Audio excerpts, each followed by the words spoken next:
Yo, yo, yo, what it do, what it could be, what it should be. What's going on? Ladies and gentlemen, this is the No Pyro Podcast. Joining you live in Technicolor. My name is Total Mac.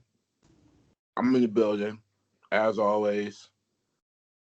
Joined, of course, with me. I'm gonna get my AKAs out the way. I'm gonna get my pink and greens out the way. My bad. Total Mac, Sick Flair, aka TBD Mac, aka Two Console Mac, Next Gen Mac, in the building.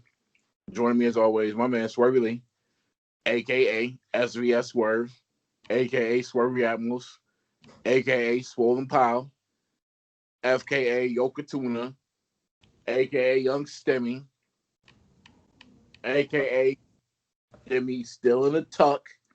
What's good with it? Not much, man. Just another week.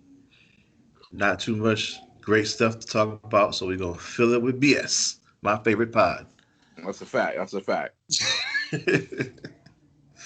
Lastly, in the building with us as well, No Chill Drew, aka EGB, aka the Applebee's Don, aka Dollarita Drew, aka oh my Yeah, god. I don't have any cans. Drew, do you notice when you don't have cans, we probably average like, I don't know, 12 listeners? Yeah, I had cans for the last like month and a half. And my milkshake's not bringing the boys to the yard, I guess. Oh my god. It's because they're not Arizona, man. You keep trying other stuff. Right. Stop being adventurous and stick with what you used to. AKA stop chasing waterfalls. How was everyone's weekend? That's good. It was pretty good. Yeah, my weekend stunk. I ran far. And It was a good fight. I'm just waiting for all the people throughout all the years that I've wronged. We're talking crap about their Buffalo Bills, and they coming for me. I know they are. A couple of them, they already talking crap about me. But if the team does win, I'm hoping they do. But if they do, I'm gonna say finally you have a seat at the table. Welcome to the fraternity where a team has a Super Bowl, because we have one. And the city deserves it. The city's been waiting forever for a Super Bowl, so hope they get it. Hope we can sit with Roman, man. That's all you want to do. Just sit with Roman. Listen, Roman's already at the table, and Roman is the Vince Lombardi trophy, and he's trying to treat the Bills like Apollo Crews. Hey, where you going? No, come back. Have a seat. Let's get this party started. I got a couple things I want to address. One, I watched Raw last night, the opening. Did anyone else watch last night? I'm not talking about Randy Orton. I'm talking about before that. Shit, now I'm trying to think, did I miss it or not? But I did watch it. What happened with the opening? Was this the Drew McIntyre stuff? No, this is before that. This is the WWE, and this is more so addressing a lot of other companies who are like the WWE when it's apropos to come out with a statement or a montage for someone who has helped, or at least try to help, the people for the greater good. And we all know yesterday we were mostly off of work for Martin Luther King Jr. Day. Now, we know the WWE and their actions, and it has been nothing similar to what that man stood for. We know who they back financially when it comes to politicians. Absolutely. And if he were living today, he would not stand whatsoever on any type of policies, politics, morals, or immorals that this president has. But yet, we get a 5-minute open about Martin Luther King Jr. from the WWE. Now listen, don't piss on my leg and tell me it's raining. Vince McMahon. You're an asshole. He's been doing that though. He's blatant racist. Blatant. And they're never going to change that protocol. They're always going to do it as if they are. But, you know. Well, it's like the stuff that isn't being reported. It's like, hey, look, we're sending money to Trump. We're sending money to doing this. But look, we support, MLK. It's like, come on, man, stop it. That really bugged me. Come on, Vince. Don't do that to me. Don't do that to us. They just roll the footage because people expect them to roll the footage. Then I got to hear John Legend singing. I wonder who's going to be performing this year at WrestleMania. Good, because we know he loves Iron. They couldn't get the weekend, so he already booked. Yeah. Maybe we can get Flow Rider again. Yo, I just equate him with WrestleMania because they always got that "Welcome to my house." Right. Pitbull I associate with WWE and Good Morning America. Whenever they need a party at 9:00, he's there. He had another song too. Oh, sometimes I got. Yeah. I just equate those songs with WrestleMania, man. He should be in the Hall of Fame for the WWE. I don't put Snoop Dogg ass in there. They didn't put Flow Rider. Flow Rider. That would be an accomplishment to him if he was in there. But you know what? I can't name you no other Flow Rider song. Yes, you can. Okay. The shit with T-Pain. Drew, listen, hold up, Drew. If there's any time for the song, it's right now. What is this? What is the song with T-Pain? Flow Rider? Yeah. Let me think. No, don't cancel me out yet. Let me think. I keep on wanting to say the one with Kesha, so let me think of the fucking name. Because Drew knows the song. I know the hook in my head. It just popped to me. Let me know when you give up. Oh, is it Low? Yes. Thank you. Drew knows one. Clap it up for Drew, y'all. Wait, it's called Low? Shorty got low, the apple bottom jeans. You know that song. Oh, well, I see. I think I just call that a T-Pain song. I didn't know who. You know how I just remember that, don't you? I got the Tropic Thunder fucking DVD in this room. Oh my gosh. Yeah, that song was definitely on the soundtrack. Yeah, man. That's a T-Pain. I don't know any Flow Rider's verses, but yes, that's his song. Well, there you go.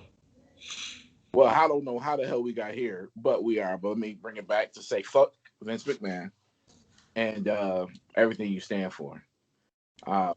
Secondly, Martin Luther King would hate both fucking presidential candidates this year. To be quite honest. Well, yeah. But Vince isn't donating to Biden, so President-elect Biden and President Trump. Let me say too, I got beef with somebody here in Pyro, and they know it. It isn't Swerve. It isn't Abby. It isn't Drew.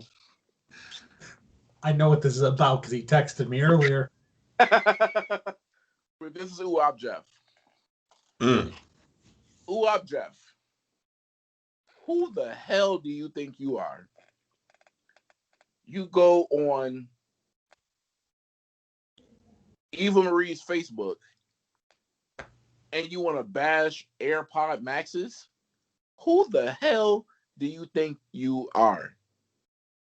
That is not a platform for you to spew Apple hate. He legit said, let me pull up the exact text he sent me. What? I said, please do it. Oh, let me pull this shit up. I was laughing my ass off. Okay. He had no. He said, love shitting on Apple and get the most prompt response message from Mac ever. It's like I fucking summoned him. LOL. And it is true. You do drink the Kool-Aid from that cult. That is Apple. If they told you to kill your mom for a set of AirPods, you'd be like, stab or shoot. You know what? What's funny? I'm pretty sure that if your wife bought a Samsung phone, you'd divorce her because you don't want to see the green fucking box and text messages. I wouldn't divorce her, but boy, she'd be getting a tongue lasher. You'd be like, listen, I don't condone what OJ did, but I understand.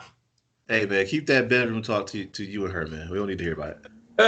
No, yo, not that color. Sicko. No. Number one, she would dare buy a Samsung. Okay. Not in her wildest fucking dreams. Number two, you gotta understand something, Drew. A couple years ago, wasn't it? That the campaigns that Samsung was rolling out. Oh, what? Your phone doesn't have wired earphones? Oh, your phone doesn't have a port to have earphones go in it?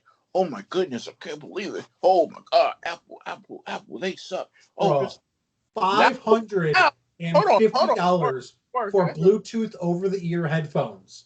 Give me a fucking break. It's not like this is revolutionary product. They've been out for years.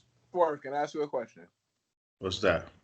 Without saying too much, can you let the people know what type of phone you have? It's not Apple. Okay, does your phone come with a headphone jack? Let me look. He's got to look. You know it ain't there. But here's the thing, though. So, regardless if it comes with a headphone jack or not, I'm not going out and buying a $550 set of wireless over-the-ear headphones because it has my phone's brand on it. That's not the point, Drew. No, here is the point, though. If you weren't spending $550 on over-the-ear headphones, you might not have Jerry Springer down fucking stairs. I don't get. He's trying to say people who talk about having iPhones are still catching the bus.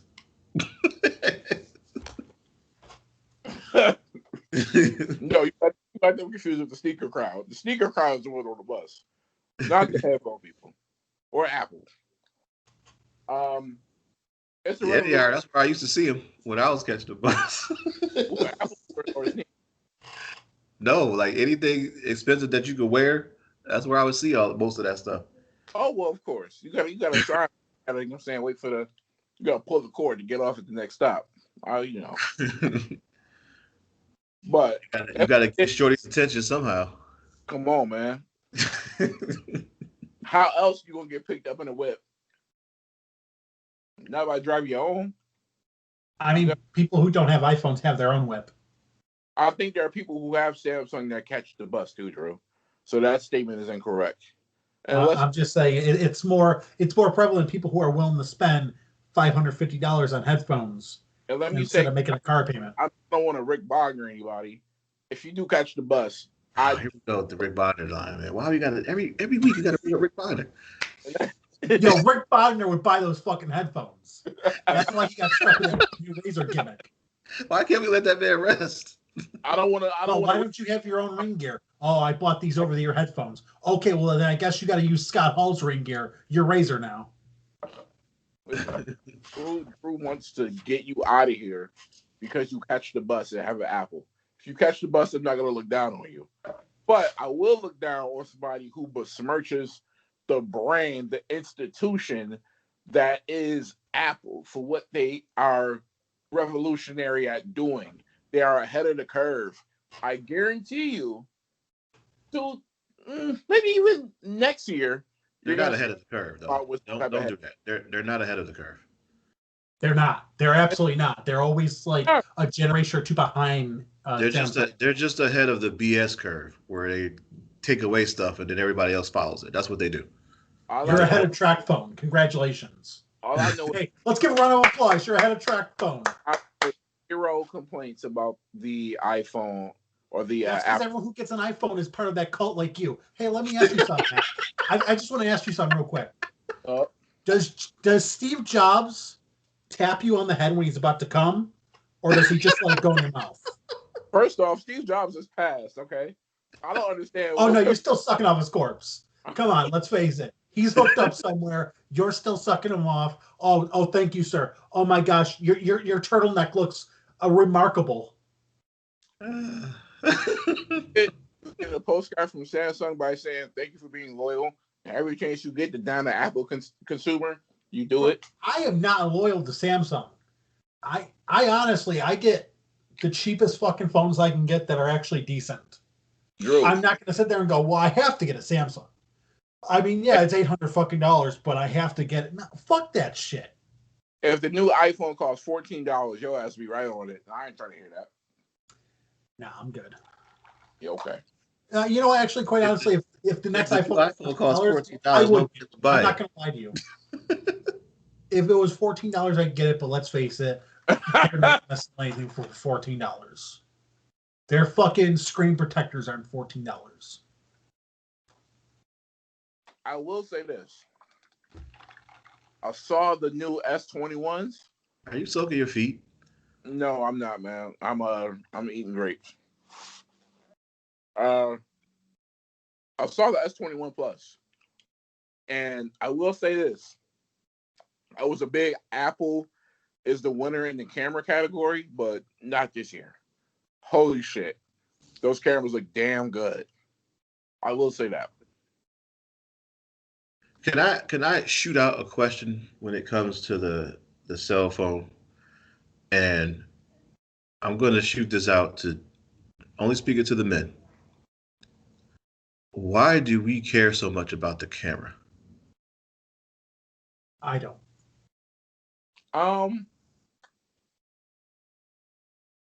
Because it's a gadget. Yeah, but the cell phone does a million things. And as men, we don't even use the camera like that. So, well, let me speak for Mac here because I think I have a clue on what he's going to say. When he is sucking off Mr. Jobs and putting a knuckle in his asshole, Mr. Jobs does like to get a selfie of this. Listen, the way and he does want every pixel to count. You disrespect the dead like no other. Hey, it's not that I disrespect the dead. It's just that I'm not going to change my viewpoint when they are dead. Listen, here's the thing, Drew. My phone is probably 80-20 screenshot versus actual photos. And I'm the type of person, I will have photos I've taken from 2012 still on my phone. Because that's just how I am. I don't want to get rid of anything. And I don't know why, I just don't. So old photos I will delete, but some, if I'm out somewhere. Because you have to, because you're short on space, right? No, I know. I get my phone where it's a gaudy gigabyte space that I have. I don't play around. So I'm clocking in probably about 250 on my gigabytes.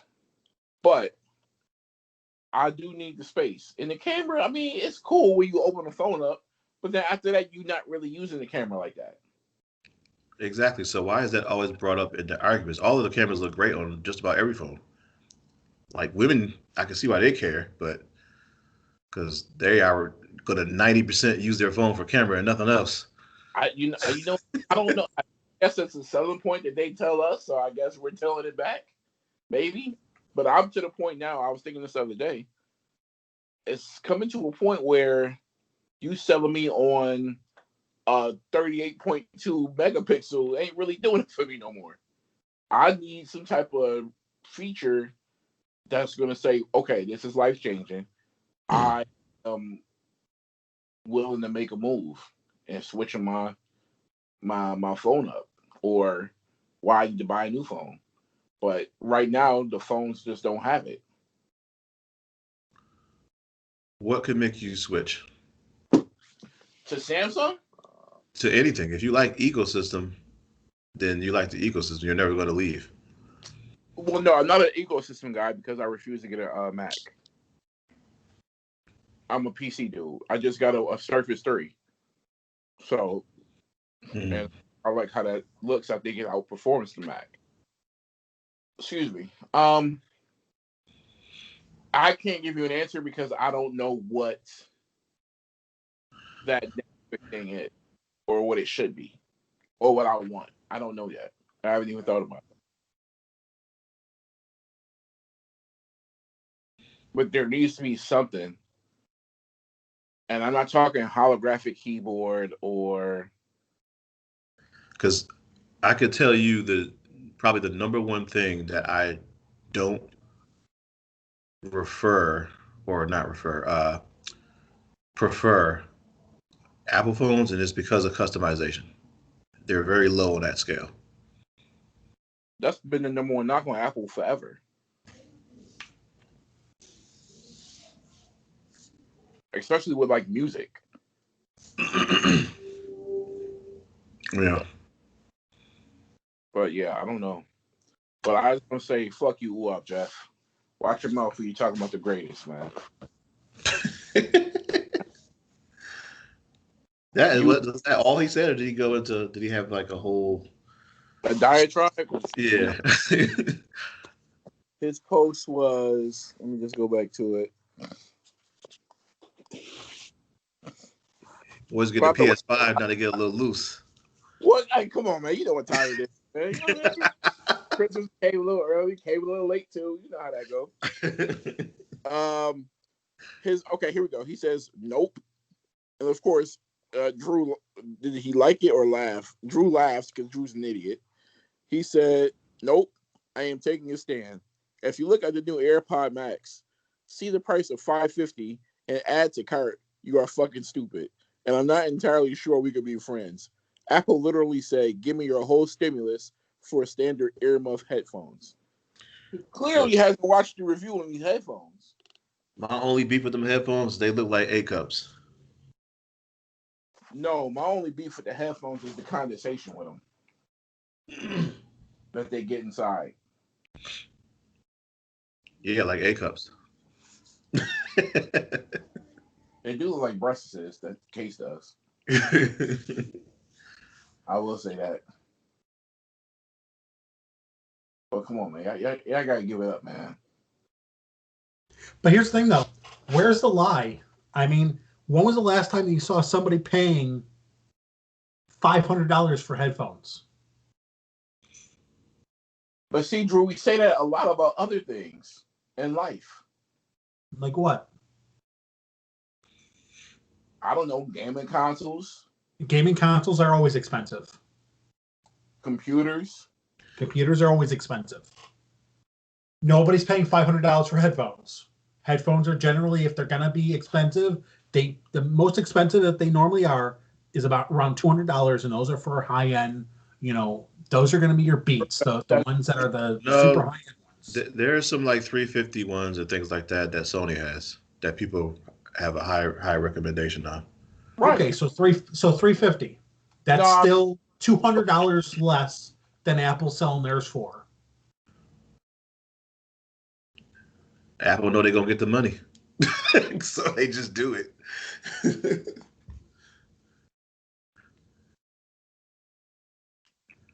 That's the thing, and you hit the nail on the head, Swerve, right there. Apple knows they're getting that money. Yeah, I mean, they know who their customers are. They absolutely know. Their customers are the people who are not going to question anything. They're going to sit there and go, "Yeah, that looks good. That $500, $550 for headphones in a fucking global pandemic where I haven't worked in 9 months sounds fucking good. Line me up." Miss me. That's where my stimulus is going. Miss me with that shit, man. Motherfuckers bought PS5s and Xboxes and new iPhones and new Samsungs and new all this, new titties, new ass, new So you're gonna spend $550 on headphones? You know what, Drew? If you ain't spending it, why do you care? Here's the thing. My question is, why is it that you will defend this company to the death? Are they putting money in your pocket? I'm not defending them to the death. I'm just saying, if I were a consumer who was looking into buying new headphones and I wanted the best headphones on the market, in my opinion, I would rule out The ones that Apple made. Why? It's just like every other Apple product. It's gonna break in 3 years. And you can't fix it. You can't get it fixed. They're just gonna tell you get a new one. And you try to be Carl Thomas, right? That's not what we doing, man. I mean, love with your mind, not your heart, man. Come on. You speaking from a place of hate right now, Drew. Don't do that. I'm not speaking from a place of anger. I'm just literally saying. In a place of hate. All right. I don't give two shits about if a motherfucker hopped in my group chat. Now Swerve and Drew, y'all both got green bubbles. I ain't gonna hold you. But people when you got the group chat popping and it's a green bubble in there, it's disgusting. But see, what is that? What is that right there? We still love y'all, man. What's disgusting about that? What's the turnoff? The turnoff is it just don't look right aesthetically. It's not aesthetically pleasing. Why? That's your whole beef. Because the functionality with the group chat is different. You can't name it. You can't. The emojis are different. Sometimes the text messages from green bubbles come in 1 of 4, 2 of 4, 3 of 4, or they'll come in 1 of 4, 3 of 4, 2 of 4. You just can't see when they read it. Just be honest. Who the fuck is naming their group chat? Second off, who cares if it's coming in 1 of 2, 2 of 2? Who gives a fuck? You're getting a message. It just sounds like these are nitpicks to go, oh gosh, I can't believe that you have a Samsung. And the best part is, you turn around and you go, well, who cares? You're not the one buying it. Your whole grief was somebody going, wow, you're an idiot for buying this. And then as soon as points are brought up, you go, well, who cares? You don't have to buy it. Well, who cares? You don't have to worry about people saying you're kind of a fool. You're kind of foolish for buying this. Who cares? They're not buying it. So what does it bother you? You know what? It doesn't matter. I just never understood the green bubble argument. So everybody has to have one phone so that can look right. But here's the thing, though, Swerve. You've heard that argument from somebody else besides me, though. It ain't just me saying that. Well, yeah, because it's a cult. You're right. Yeah, I've heard it before from people who just repeat what they hear. So I wanted to ask you because I feel like you had your own mind. It's not even like that. It's like think about when BlackBerry came out, and it's like you got a BBM. Oh, you don't got one. You corny. You whack. I was whack my whole life because I ain't never gonna have one. I had a BlackBerry. I didn't know a single person who BBM'd. You know what that did to me? Friends. Nothing. You want to know why? Because I can fucking text you. Listen, as long as you can watch your little Pornhub on there, you can text your little imaginary friends on your phone. That's what I do. Shit, that's all you need. It's your phone. Use it when you need it. I'm like the J.G. Wentworth of electronics. I don't want to down nobody for what they got. But you are. You're saying nobody wants that green box in their group chat. They don't, but I still have a chat with people like that. Couple chats. And people I don't like but it is annoying when you. I mean, it's different. I can't explain it. Gosh, I can't name this group chat. What the fuck? I didn't know you felt that way. I'm gonna buy an iPhone next week to talk to you only. I'm so sorry I put you through that, man. I mean, that's a first world problem if I ever fucking heard one. FaceTime, this is a little different, man. FaceTime is a huge seller for Apple.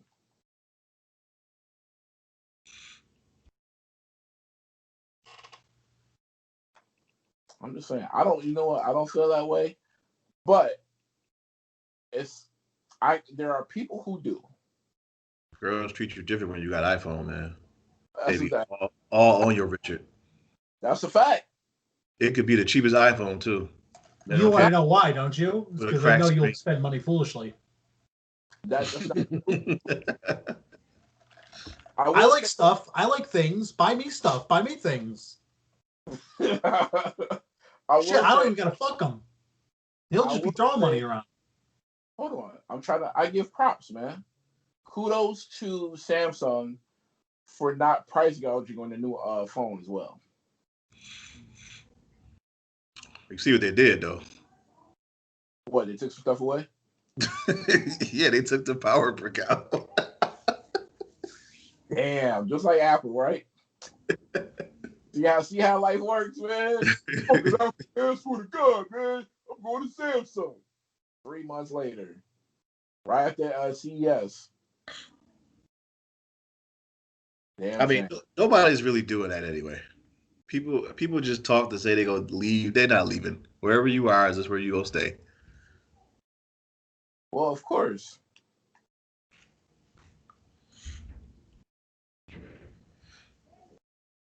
But that's the way life works, man. And Drew, trust me, there will be Samsung headphones that will cost $600. Trust me, it's coming. But that's also why you see people like in 2021 with like an iPhone 6 or 8 or something like that because they can't get the new one yet. That's how important that bubble is. It's FOMO, man. Like, when you go upgrade your phone? They asking for too much right now. My man just said it to me. Out for a little bit. I got the 11 Pro Max. Apple Watch 6 is out. I got the 5. They don't have a good trade. They don't have a good trade-in value. They do, but trading phones, man, is a hassle. I mean, it's never been for me. Trading in phones is a little cumbersome, and I'm good where I'm at right now. I don't need the new. Not right now. Again, that goes back to your question. There's no big advancement on the phone to make me say, I need this. What, the big advancement on the phone now is what, 5G?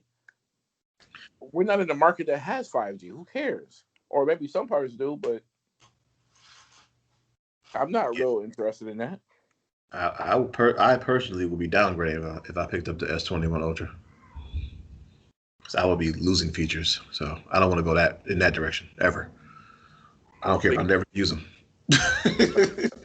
Back to the Xbox One X to the Series S. Yeah. But yeah, I mean, Apple's got to come out this year at the convention. They got to come out with some earth-shattering shit. Because right now, you give me a new camera. I mean, you got MagSafe. That's cool. But that ain't enough.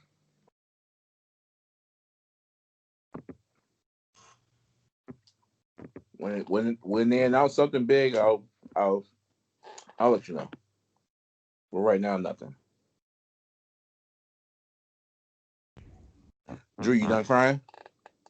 No. Let's get to AEW so I can get in your ass again about this main event. Pause. No, I ain't no pause from that one. Did you watch the main event Swerve last week? I feel like I have. I just can't remember it because the way we do this, the time we do the show versus the time when I've seen it, I already forgotten what I thought, what I looked at. Drew, I know you watched it. I would know you wish you didn't. God awful. Well, let's start out with one of the segments. That being the waiting room segment with Britt Baker and Cody. It was pretty dysfunctional. Jade Cargill showed up, started name dropping Shaq again. I really have no idea what they're going to be doing with the Shaq thing. It was just all over the place. Apparently, before you continue, I just want to gauge where you are right now because you don't sound happy. Talk to me. So you're breaking up there. I'm sorry. What was that? I just want to gauge where you are right now because you don't sound happy. Just reading the results. You read the result like whatever the fuck. Yeah, I mean, this segment was all over the place. They basically use this whole segment to boost Thunder Rosa versus Britt Baker, but they have Cody and Jade Cargill and apparently name dropping Shaq to put over a different feud. I have no idea where they're going with that. Cody is a disease, man. We're gonna start calling him Cody 19. Wow.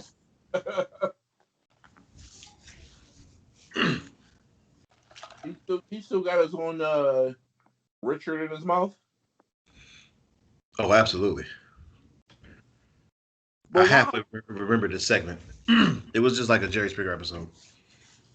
Why can't he, knowing where he came from in the other company, know that, yo, I'm kind of getting in my own way. Let me move aside and let other people be great. Because he thinks that he's giving other people the rub. That's what he thinks he's doing. He thinks by him being there, it's promoting the segment more, when I think the segment doesn't need him at all. It's Thunder Rosa and Britt Baker. He has nothing to do with it. It doesn't need him at all. You're doomed to be the thing you're running away from. He is. You know, I get if you're going to be doing something with him and Shaq, do that separately. Don't have it overshadow this feud. And then it's like, so why are these two feuding if you're overshadowing it with something that we might not even get? Because what it was looking like, we were supposed to get like a mixed tag match, him and Brandy versus Jade and Shaq. But that's not happening because Brandy's pregnant. So unless we get some fucking crazy shit, like Jade and Shaq versus Cody and Cardi B, like, drop that shit. Like, nobody cares. If it's not happening, drop it. Don't overshadow this feud that is happening and that we have a date for and it's set to continue your thing with Jade. Because it's Cody and he has to overshadow it.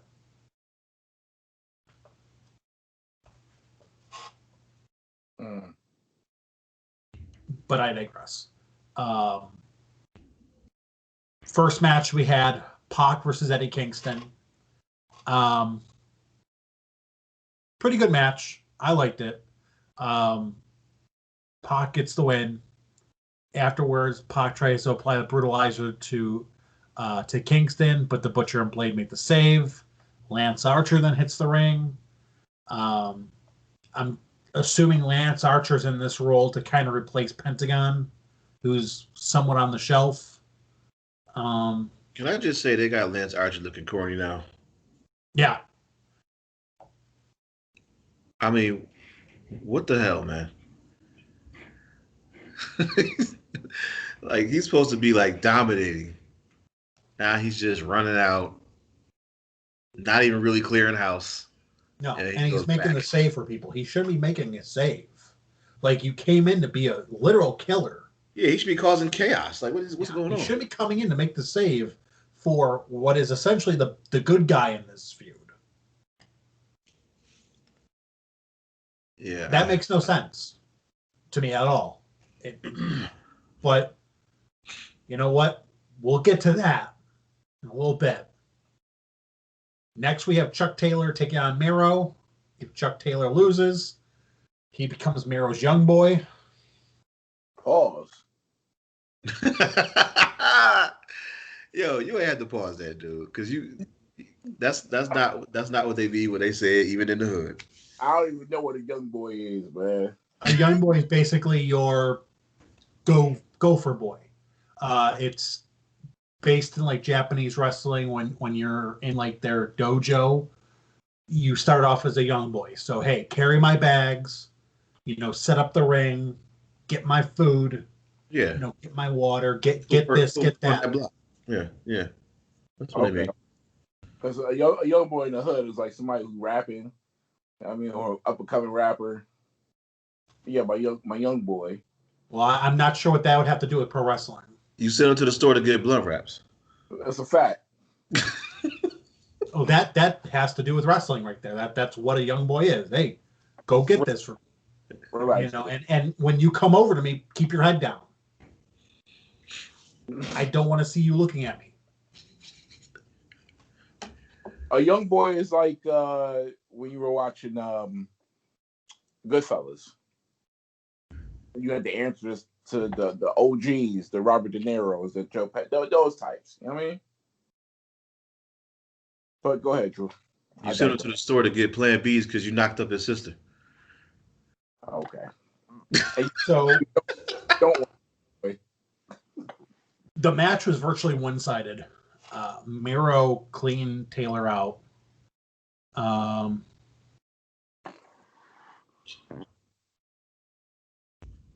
Miro wins the match, and Kip Sabian is now his young boy. It made Miro look really good because he had a dominating win. That wasn't some bullshit where it's, oh, he needed 6 people to help him win. He literally just whooped this dude's ass. The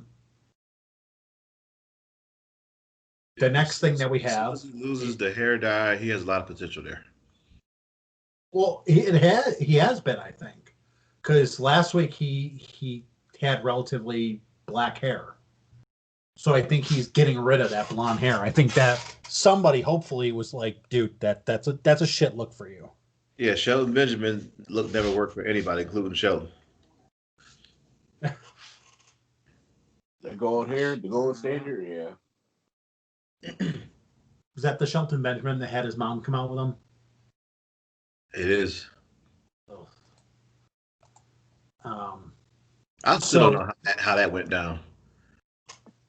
Like, who made the call there? Oh, that was his actual mom. No, I don't think it is, but he was. Oh, mom, Drew? No.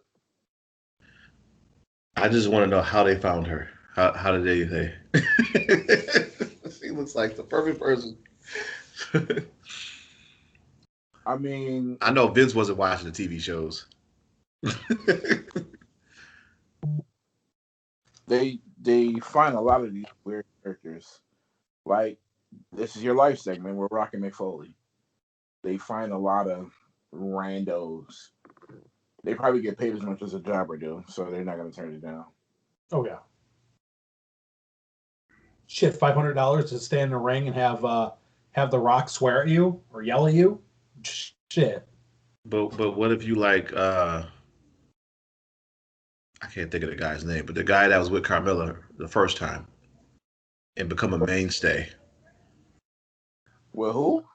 The guy that was with Carmella the first time. Oh, the guy with no chin? Yeah. Yeah, he's not becoming a mainstay. Huh? He's not becoming a mainstay anywhere. Well, I see he was a mainstay there, though. He did more than one episode. Yeah, no, he was until he sent his dick to a 16-year-old. Right. Talking about James Ellsworth. That's what I was trying to think of. Yeah. Allegedly, Drew. What's that? Allegedly. Next thing that we got up is apparently it's looking like the Dark Order is turning good guy.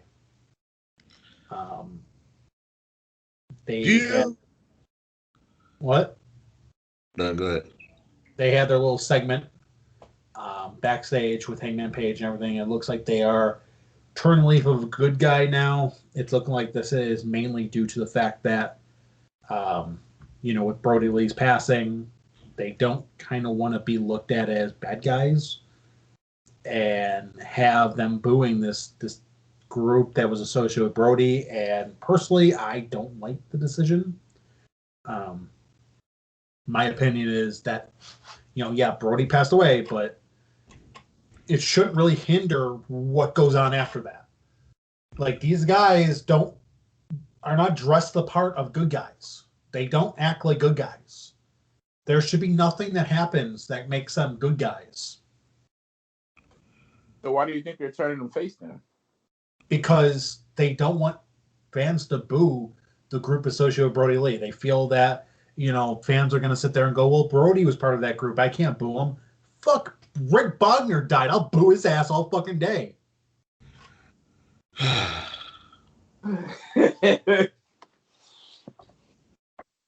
You'll never see me as one of those people who's like, oh my gosh, I knew this person in high school, never talked to him for 20 years after that. I miss him so much. You'll never fucking see me as one of those people. I never talked to that person. Shit, that sucks. She died. Bye. Like, okay, move it along. I'm not going to, you're not changing fucking history when somebody dies. So why should you change this? Right. But I think as fans, you need to separate the art from reality. Yeah, but I mean, we live in a time period where people blow up when they see somebody who's not a paraplegic playing a paraplegic. So, I mean, it's impossible for people to do that nowadays. I feel like even before that tragedy happened, they were, headed to obscurity.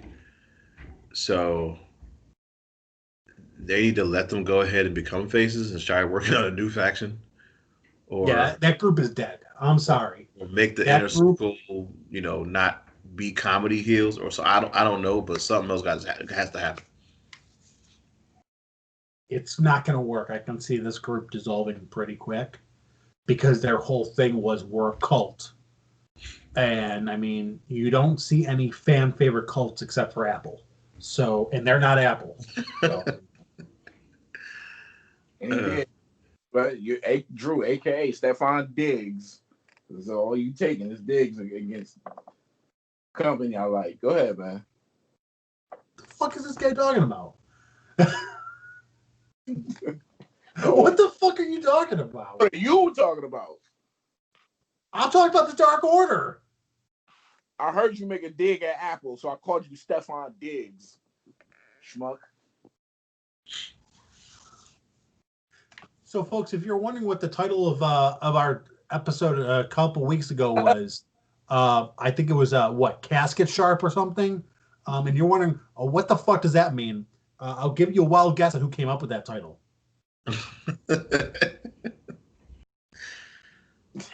Yo, how have you never heard of the term casket sharp?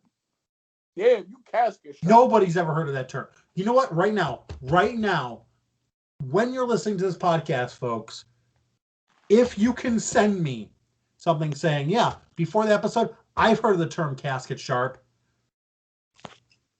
Only 10 people played that episode, so yeah. Yeah, I will shout you out on the next episode going, this person made me According to laugh. Urban Dictionary, casket sharp. Oh, congrats, Urban Dictionary. To be extremely well dressed. You know how when people are buried, they are often put away in their You are literally the only person who has ever used that term. Right, because I am the co-founder, co-creator, co-owner of Urban Dictionary. Other people can put stuff in Urban Dictionary. I could put something in there right now. There is Steve Harvey, Ricky Smiley, other comedians talking about casket sharp. Nobody's talking about casket sharp. You just not around, Drew. That's all. Hey, Swerve, have you ever heard of casket sharp? No, I haven't. We had this talk last time. I guess we're not around. No, I guess not.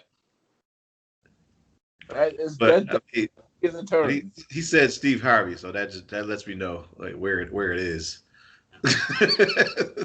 It's more so. I mean, you go to barbershop at 6 in the morning. I mean, you know who's gonna be. Show me touching his dangleberries. Oh, it's number one. It ain't about to be on YouTube.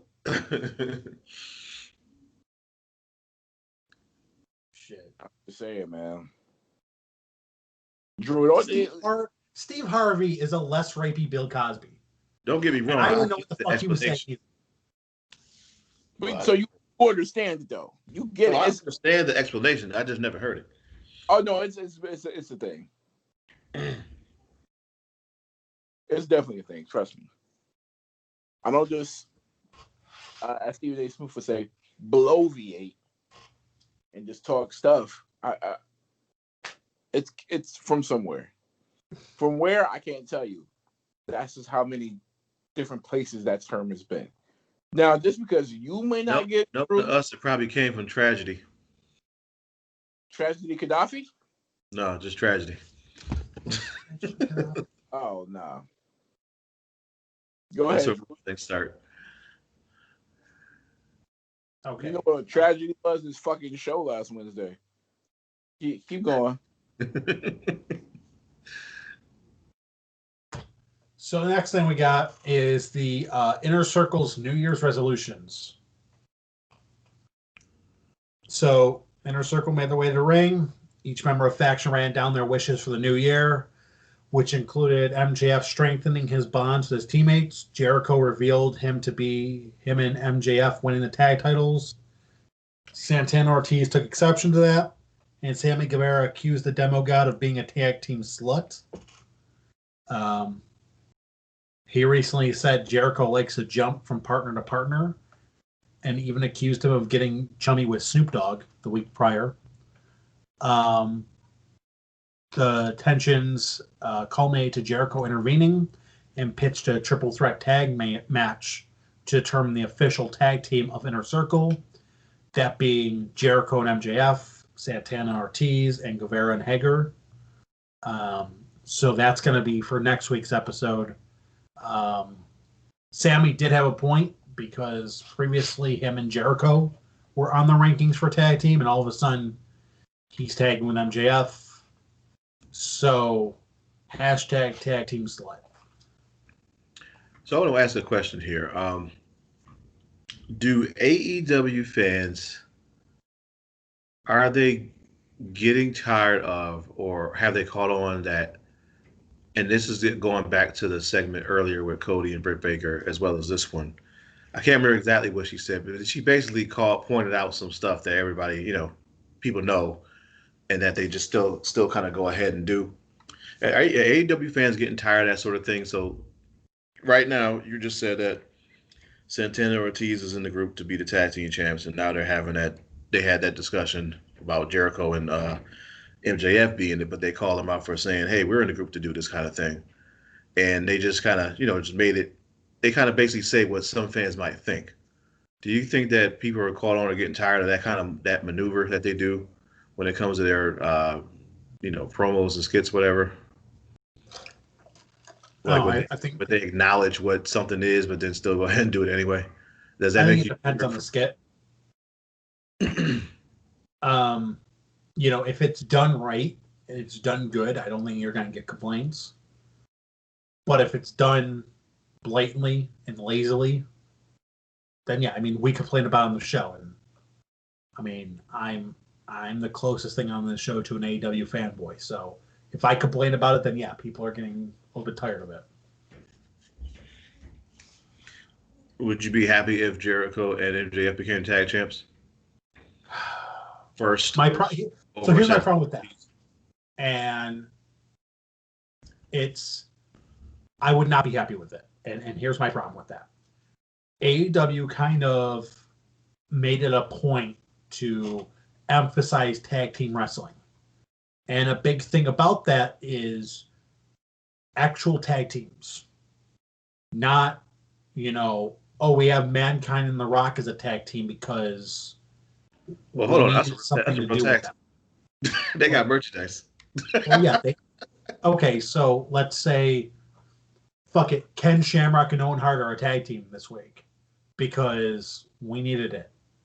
And then we put the tag titles on The Rock and Austin. Or not The Rock and Austin. Triple H and Austin. Why? Did they have any two-man power trip shirts? I don't know now. They never had shirts. They were tag champs for a week until Triple H blew out his fucking quad. What I'm saying is they need to get away from what WWE does, which is, hey, you guys are two top guys, and we don't have anything for you in the singles run right now, so you're a tag team now. Well, that doesn't really translate well when you have these actual tag teams, and they're supposed to be tag team specialists who specialize in tag team wrestling, and these two guys are beating them. But so that's what happens when you got to find something for your other top guys to do when you don't have many belts to chase. Well, not everyone has to have a championship picture. Other guys can be doing something that's outside the championship. Chris Jericho and Orange Cassidy are having a feud that had nothing to do with the championship. And it was a fine feud. Great feud. You don't have to have the championship in every feud. And that's another problem with WWE's that AEW needs to make sure to not copy is not every feud has to be fueled by, I want to have this championship because it's a championship. Some feuds can happen just because I don't like you, you know? I don't like something that you did, and now we're feuding over it. That could be a feud. That's what a feud should be. It doesn't have to be, I'm feuding with you because I'm the number 2 ranked person, and you're the number 3 ranked person, and there should be a belt attached to this. No, maybe you're the number 2 ranked person, you're the number 6 ranked person, and you spilled coffee on his fucking lap. Now we're feuding. Great. That helps the number 6 ranked guy if he wins. It bumps him up. But that could be a feud. And that's how they can use their rankings in a feud without just saying it has to have a belt attached. But that's just me. So you would be okay if somebody spilled coffee and started a feud? I think people would kill WWE if they did that. WWE has done that. Yeah. Once again, it depends on how it's done. I'm not saying that your main event should be around a coffee spilling, but the second match of the night could be about that. Like, you could come up with different ways to create different feuds besides just, I'm chasing the belt. That doesn't have to be every feud.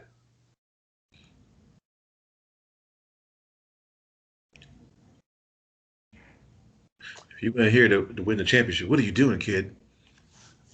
Okay, so once again, like now you're putting words in my mouth. We're not saying that people are there not to chase a championship, but not every single wrestler has to be fighting for the championship every fucking month.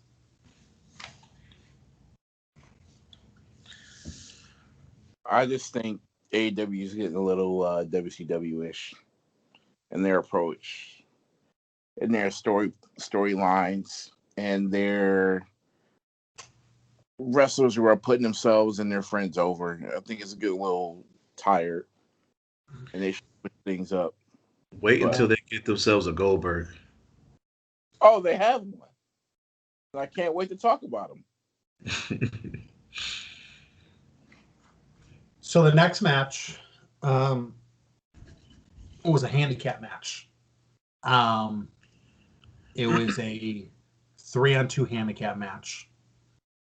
We had the Elite taking on the team of Griff Garrison and Brian Pillman Jr. This was similar to when Vince and Shane McMahon wrestled Shawn Michaels and God. However, taking the place of God is an order of pancakes, ham, and some sunny side up eggs. Hello. In the role of Danny Limelight.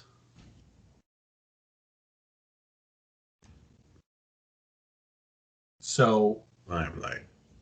Yeah. And this match left Danny Limelight looking up at the Limelights as Omega, Gallows, and Anderson defeated the, let's call them baby faces because we're being polite. But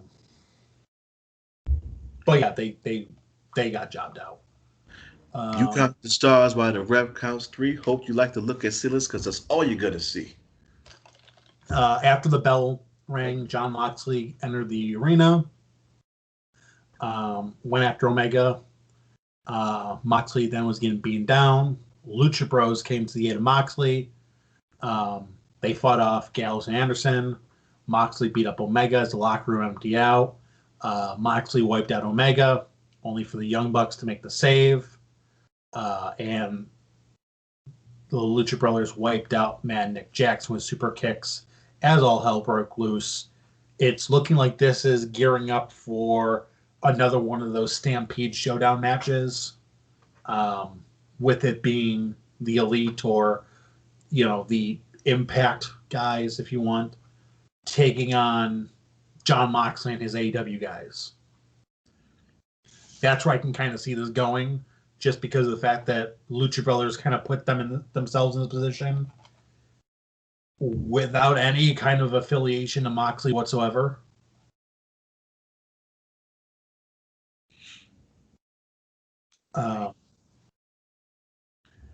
It's a good distraction, I guess, for a little bit. Do you see that happen at the very next pay-per-view, or? Probably. You have the football stadium, so you might as well use it. And I know the last one got a lot of rave reviews. I enjoyed it. I didn't think it was match of the year like some people, Abby. But I enjoyed it. Next match that we had was Jurassic Express taking on FTR. It was okay. This was definitely my I gotta take a shit match. Moving on, we have NWA Women's Championship match. Serena Deeb going to the bakery and getting herself all the cakes, taking on Ty Conti. Oh, I finally figured out why she has so much cake. I didn't know she's from Brazil. I said, Yeah. it all makes sense now. It all makes sense. But Serena Deeb did get the win with the most devastating move in pro wrestling history, the roll-up.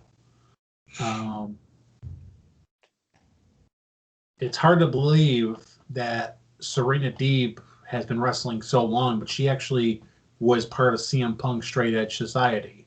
So that kind of shows how long she's actually been doing this. She was the bald chick? Yeah. Wow. She gives me Ivory vibes for some reason. I don't know why. But now we get to Total Mac's favorite part of the night. And that is TNT Championship. Darby Allin and Brian Cage. Main event.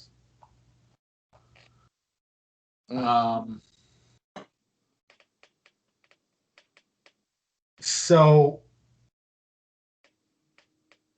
if you could have guessed, and I'm going to surprise everyone who hasn't watched this match. You couldn't have guessed. You couldn't have predicted it. You could not have thought it was going to happen. But Sting made an appearance. I know. It's shocking. You didn't think he was going to make the drive over. You didn't think that he was going to make the appearance. The law of diminishing returns. But, I mean, the man's making money per appearance, and he is making sure to collect. Shows up, helps Darby Allin get the win, and stared down Team Taz. Don't just gloss over. He hit somebody this time. Yeah, right. Oh, yeah, no, he hit him with a baseball bat. He actually used it. He hit that with a bat. She hit that with a bat. Yeah. First off, what's his name again in the shorts? B Cage? He looks like he looks like a mix between a Street Fighter character and Hide It Right. Oh, you talking about Zangief? Yeah, right. If I call him Zangief. If Zangief and Hide It Right had a kid, exactly what it would look like. The match was terrible. The match was terrible.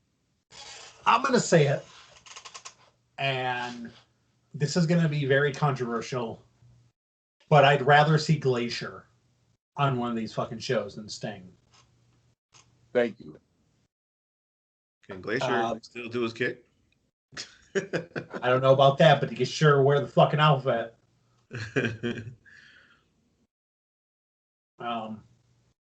Speaking of Glacier and Cage, did you guys see that Mortal Kombat is getting their reboot movie this, I believe it's April?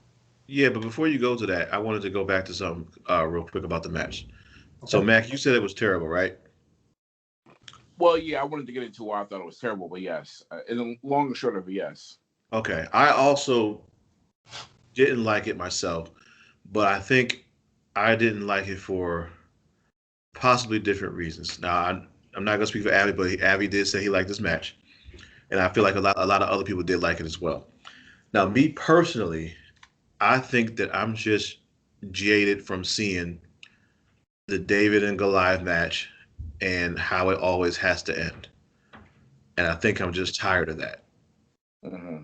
because I knew it was going to be some BS uh, flippity flop roll up or something where Cage, big strong 300-pound Cage can't escape this, where he was chained up by his legs and still fighting him, and he can't beat 95-pound Darby Allin. Like, come on, man. Like, I think I'm just getting tired of the way these outcomes have to be, and they could have done it a different way with weapons or whatever. But he could have hit the ring post or something like that. Got hit with a steel chair, anything. But that, I don't know. But it's very, very predictable. And what I really didn't like about the match was, and I don't know if this is like with their camera or the announcing, but it just feels amateur. It doesn't feel like there's no big fight feel in AEW to me. And that was one thing that was wrong. And then they just totally blew it out the water with bringing Sting out and grabbing both ends of the bat. And I don't even know if he even like brushed him with his hands. But it was awful. It was awful. I didn't really care for it, and I wish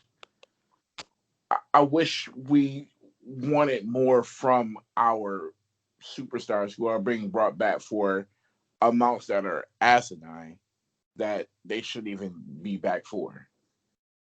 So here's my biggest problem with it is you're trying to build up Darby as a star and the face of the company, and moreover a babyface.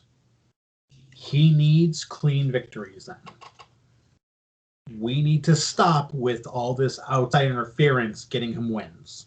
Mm-hmm. I understand that Brian Cage is bigger than him, but he is going to probably need to use intelligence to beat him instead of getting Sting to help him.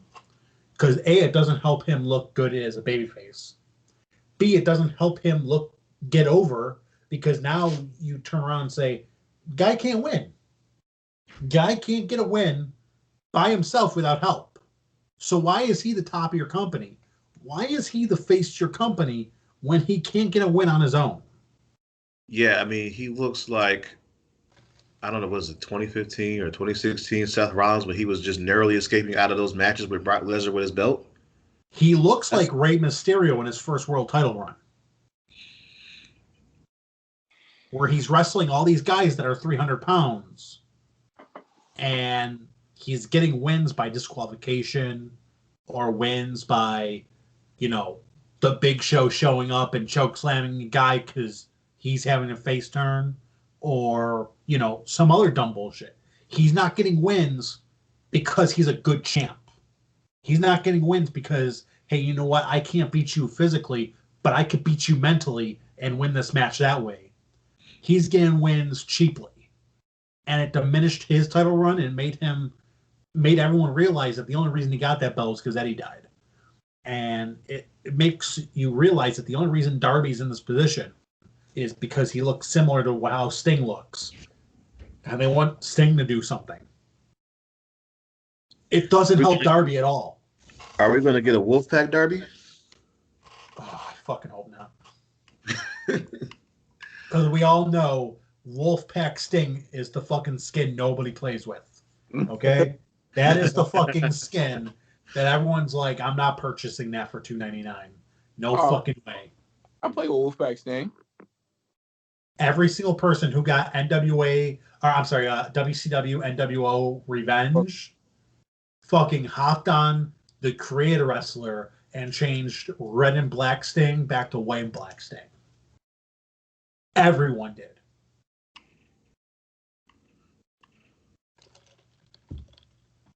That shit stunk. Yeah, it was bad. It was pretty bad. I just like the red and black. Red and Black was good for the first couple weeks, because wow, it's different. And then he got cocky and shit. It's just like, yo, this isn't. I don't like this. Get rid of this shit. He did a lot of talking in the red and black. I tell you that. Nobody liked it. Nobody asked for Sting to talk. You know what made Crow Sting good? He shut the fuck up. He was on the mic a lot, Red Black Sting. Yeah, he was like a second Kevin Nash almost. Yeah, it was like, yo, bro. Nobody needs a second Kevin Nash. We don't need a first Kevin Nash.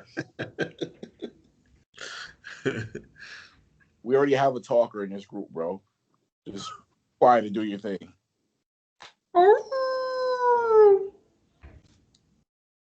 Like there's a reason why they changed him back pretty quickly. If Darby is supposed to be anything like Sting, which I don't know what they're trying to achieve with this, then you got to shoot him to the moon. He better damn well be your next champion. But here's the thing. We don't need a second Sting. We don't need somebody to be the new Sting. We need a first Darby Allin. We're not getting that. We're getting the guy who's sitting in the rafters looking like Sting, staring down at Sting, kind of being like looked at as a protege for Sting. And that's not what drew people to Darby Allin. That's not what Darby Allin was about. And realistically, their whole gimmicks are two different gimmicks, totally. The only similarity is they both paint their faces. Well, I mean, we'll have to see where it goes. I mean, I think he could be a star, but I don't know if Sting continues to take him under a stinger, how far it'll go. They need to pull the plug on the Sting thing. I feel like this is another thing of Cody Rhodes kind of meddling in, going, yeah, Darby's going to be the face of this, but I don't think he could do it alone because he's a small guy, so we need to get him Sting. Dude, you either die a mid-carder or you live long enough to see yourself become Triple H. That's how it is for Cody. Thank you, Joker. Well, Sting has about 32 more, visits, so I don't know what you're going to do with the rest of them. Stare down Taz. Well, you know what? See, I was like, yo, they better not have Sting and let me just say, Taz, damn, bro. You have definitely been a bulldozer when it comes to some food, bro. Or a rocket buster. Jeez Louise. It's my guy Joey Numbers down by the docks. He got me coupons Old Country Buffet. Yo, Taz has been doing numbers when it comes to, he's been going to Jimmy John's. He's been going to Long John Silver's. Damn, Taz. I said, that's Taz? That's Taz. Damn. I'll tell you one thing, though. Taz feuding with Sting would make 1998 me real fucking confused. I mean, jeez Louise. They better not have Sting and Taz involved physically in the match. Can you imagine that match? Taz is gaspy for the first fucking lockup. Sting can't really wrestle because if you look at him wrong, he'll fucking collapse. Oh, that's going to be worse than when Brett faced Vince at WrestleMania. That is going to be a fucking shit show. Listen, man, that's what I hope it's leading to. Taz and Sting, man, all out. You are going to get just a bunch of interference wrestling each other, and then Sting's going to lock in a Scorpion Deathlock. Poorly.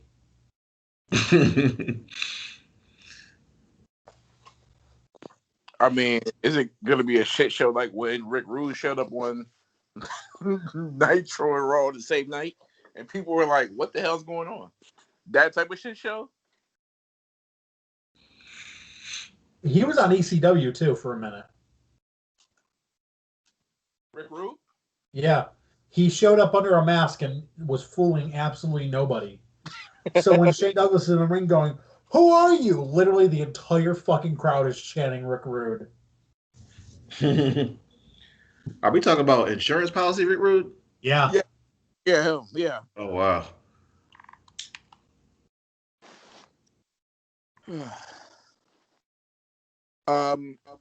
Yeah, I don't know. AEW, man, you gotta switch it up. You gotta switch it up. You just what are we doing with Sting? At first, what it felt like was a cool nod to Shivani just, saying your name. Now you're involved in shit every week. At least it's going to go from Shivani going, it's Sting, to Shivani going, oh, it's Sting. Right. Sting's here. Sting's here. Like it's 97 again. Has anybody watched Impact? No. So, fun fact about that, Impact Wrestling's pay-per-view was this past week. And Kenny Omega was actually in their main event. And he gained some notoriety showing up in a Bullet Club shirt. And I say this because Impact nor Kenny Omega own the rights to the Bullet Club name. So that got a lot of people thinking either there's a working agreement in place or New Japan's going to be pissed. Can't wait to see what that's going to bring about. I was going to say something. Forgot. Damn, never mind. Go ahead. That's it for Dynamite.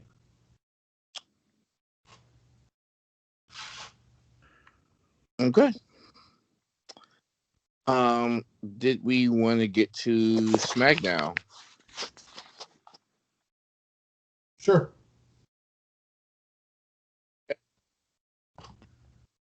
You just pull it up. What? So let me pull it up. I'm not gonna lie. I was watching Mia Yim do the Busted Challenge. You call them out by name now, bro? Well, Mia Yim did the Busted Challenge, and it wasn't pleasing at all because when the girl dropped to the floor, I saw Keith Lee's face, and he was looking at you like, "What you looking at? Is that his girl or something?" Yeah. Gotcha. Yeah, I think they're married. So Keith Lee put a stop to that. Now, Keith, let me just explain something to you, Keith. You're a real one. That's cool that you did that, but guess what, Keith?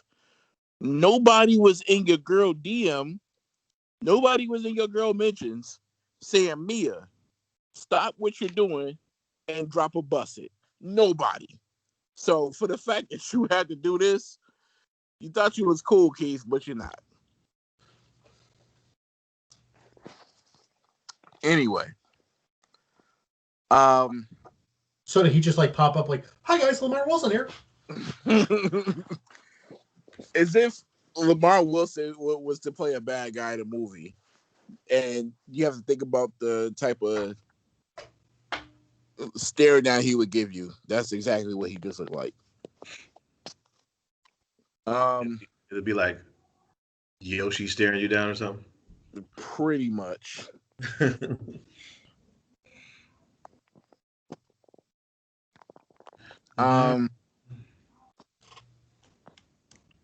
So SmackDown happened, and we're doing the contract signing for the match at Rumble with Adam Pearce and Roman Reigns.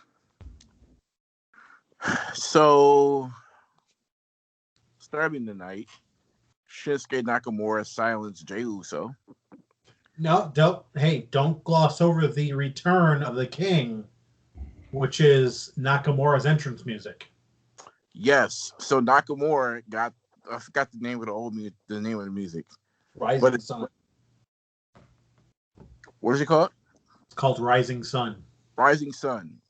Now they should have brought my man back with the violin, but maybe they'll say that for Rumble. Nakamura ain't going that far now. Come on. You're right.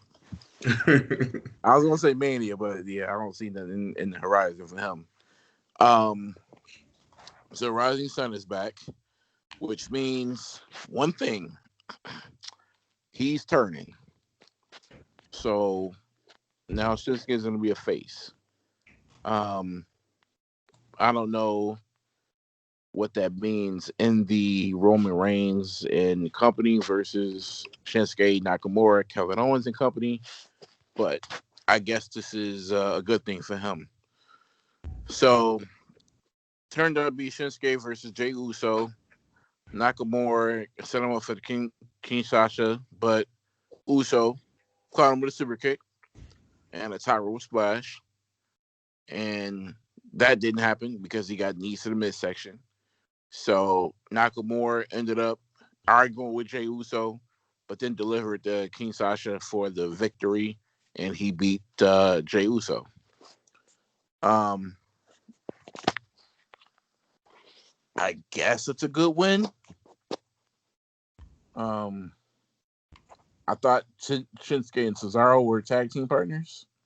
I don't know if Cesaro is now a face because it is switch seems to be a switch, but I guess time will tell.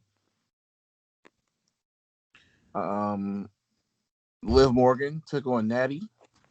Natty defeated Liv Morgan. Liv Morgan hasn't been getting the longest end of the stick recently.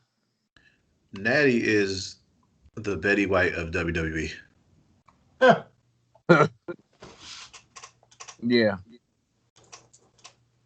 You can definitely say that. Rey Mysterio took on King Corbin. King Corbin ended up losing. I'm sorry, King Corbin ended up winning. He beat Rey Mysterio at the end of days, the most protected move in professional wrestling. Haven't seen anyone kick out of it. Dominic was involved in this as well because Corbin hit him, and he ended up getting in the ring and tried to defend himself, but he knocked Rey Mysterio into his son. They collided, and then Rey got groggy, thus they got hit with the end of days. Bleach Report. Do the Mysterios ever win anymore? And I'll leave it at that and open up to the panel. Do we care that the Mysterios aren't winning? No. No. Yeah, I didn't think so. I mean, I don't know what they're here for at this point. They're here to build other stars. I think Ray is just here to get a tag belt with his son and then probably leave it alone after that. I'm surprised. I'm more interested in Corbin still having the King name attached to him. Shit, he's just trying to get that bag. I think King Corbin is treating that title like Booker T, where it was King Booker for a while. I wouldn't go that far because King Booker turned it into a championship and Corbin did not. Hey, would you be surprised if Corbin won the Rumble? Yes. I think Corbin, if he did get a championship, it would be like a surprise roll up, and it'll be a shock on his ugly mug. But the reign will probably be one like where Kane beat Austin, and then lost the next night. Or poor Zack Ryder.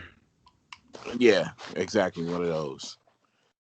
But hey, look, put in the work to get the WWE Championship. Don't argue with me.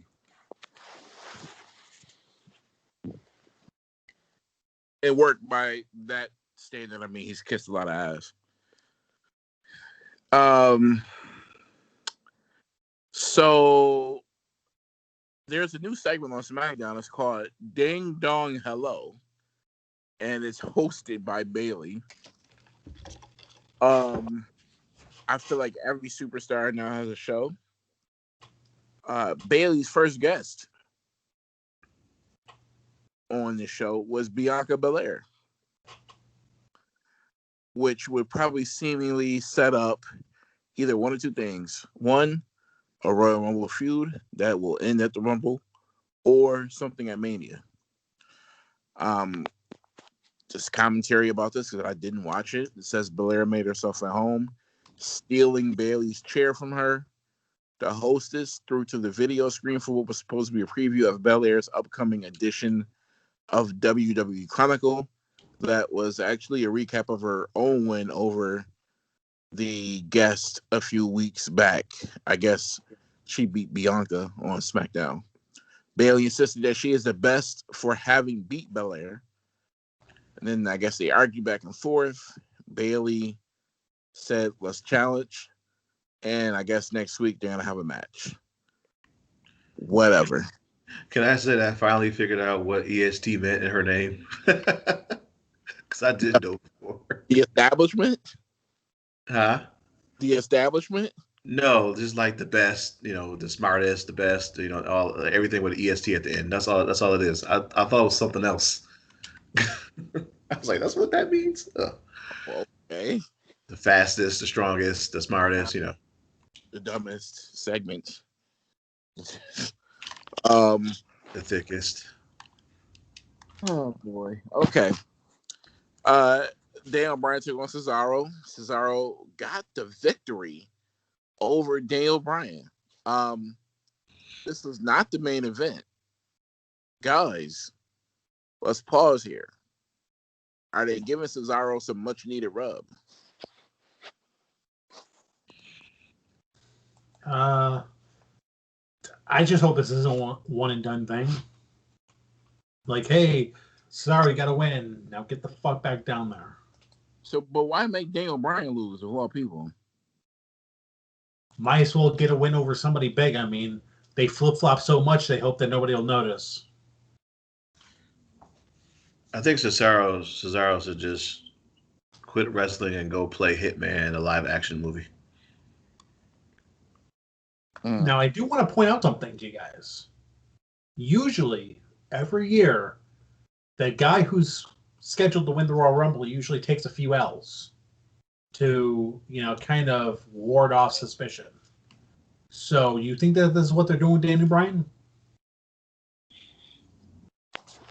Well, how else are you going to fight Roman if you don't win the championship? You can't just talk his way into a feud, can he? I mean, it's happened before.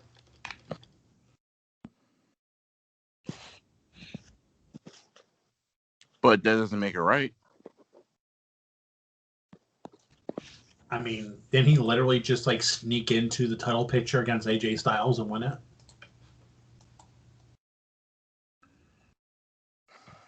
Yeah.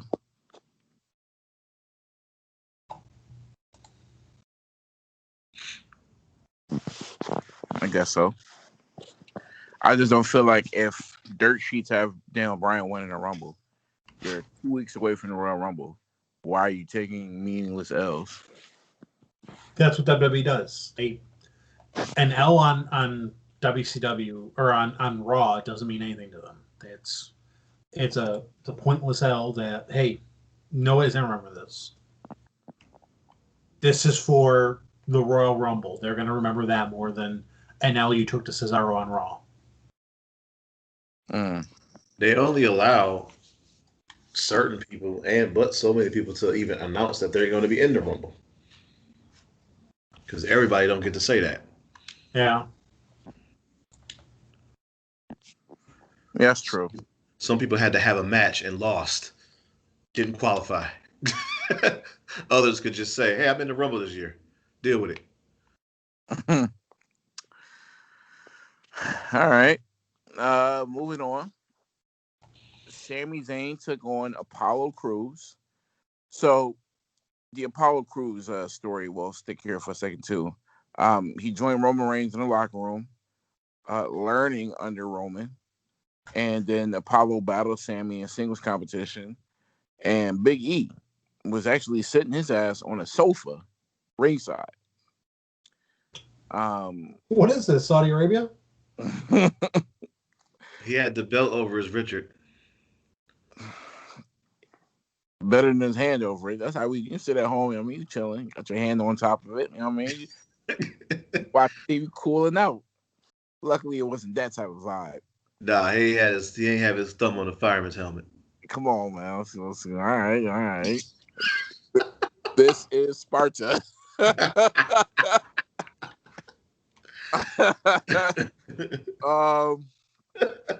I guess this was a unofficial number one contenders match. I guess this gets Sami all the way out the paint for trying to get what was rightfully his that he lost. And now this sets up Sami Zayn losing to Apollo Crews. I guess Big E questioned the means of victory on commentary. Crews grabbed a hold of that same belt that was on top of the Richard, stared at it, and then tossed it back to Big E before engaging in a trash talk. So Apollo Crews was a face for a long ass time, then got to a heel, then got back to a face for like 3 weeks. Now he's back to a heel. And he's under Roman Reigns. Swerve, I'm going to ask you, what the hell do you make of this? Look, I'm all for Roman having 2 underlings, but I just don't know if Cruz is the right fit. Because he literally can't turn his frown right side up. Well, I should say turn it upside down. I don't know. But you know what I'm trying to say.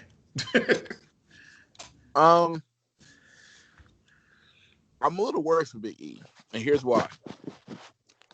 You have Cruz aligning himself with Roman Reigns.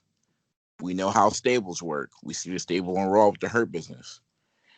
If Apollo Crews, Jey Uso, and Roman are really a thing, it makes me feel like Big E could lose the Intercontinental Championship soon. I don't feel that way only because why do you need to recruit Apollo Crews to get this Intercontinental Championship when you already have Jey Uso, who is your blood? Because Jey Uso can't beat Big E. How do we know? Look at the tag team matches. And the eye test. But that sometimes means nothing. But sitting here talking this thing out, what it could mean is Big E gets a push to the top quicker than you and I thought. Because let's say Roman is still taking Apollo under his wing. You get the Intercontinental Championship match happening next week with Big E and Cruz. Let's just say next week ends with no winner and you carry this feud on. Let's say you finally get to the match where the championship will either be defended successfully or it'll change hands. You have Jey Uso maybe come out and help Apollo Crews beat Big E. Now, let's say Big E questions whatever is happening between the stable and steps up to Roman. Now you got yourself with Big E in that title picture. Forget the IC championship now. You've got Roman against Big E for the world championship on SmackDown. That's what you could do with this. But that may be a little bit too ambitious. I don't think that has ever happened. If said stable stayed a stable. Because Roman could go, yo, you got a problem with my family, you got a problem with me. No, I get what you're saying, but I'm just trying to think. I don't know if that's ever happened. Me either. No one has ever lost to the lesser member of the stable and then challenged the head dog in the stable and won. Yeah, that would make the title look real bad. If it's like, wow, you lost to Jey Uso, here's a shot at Roman. Yeah, but are you really calling it a loss? Because it was a loss on some fuck shit. If Uso, it's a loss. A loss is a loss. If you don't get a win, you don't get a title shot. Like, why are you giving somebody a title shot because they lost? Like, regardless of how they lost, they lost. And we got to stop with this bullshit of, well, I didn't lose fairly, so I get another shot. Dude, like, that fucking negates the entire thing. You know, you lost unfairly. That's wrestling. Back of the line, you lost. You could have them stripped, but not beat.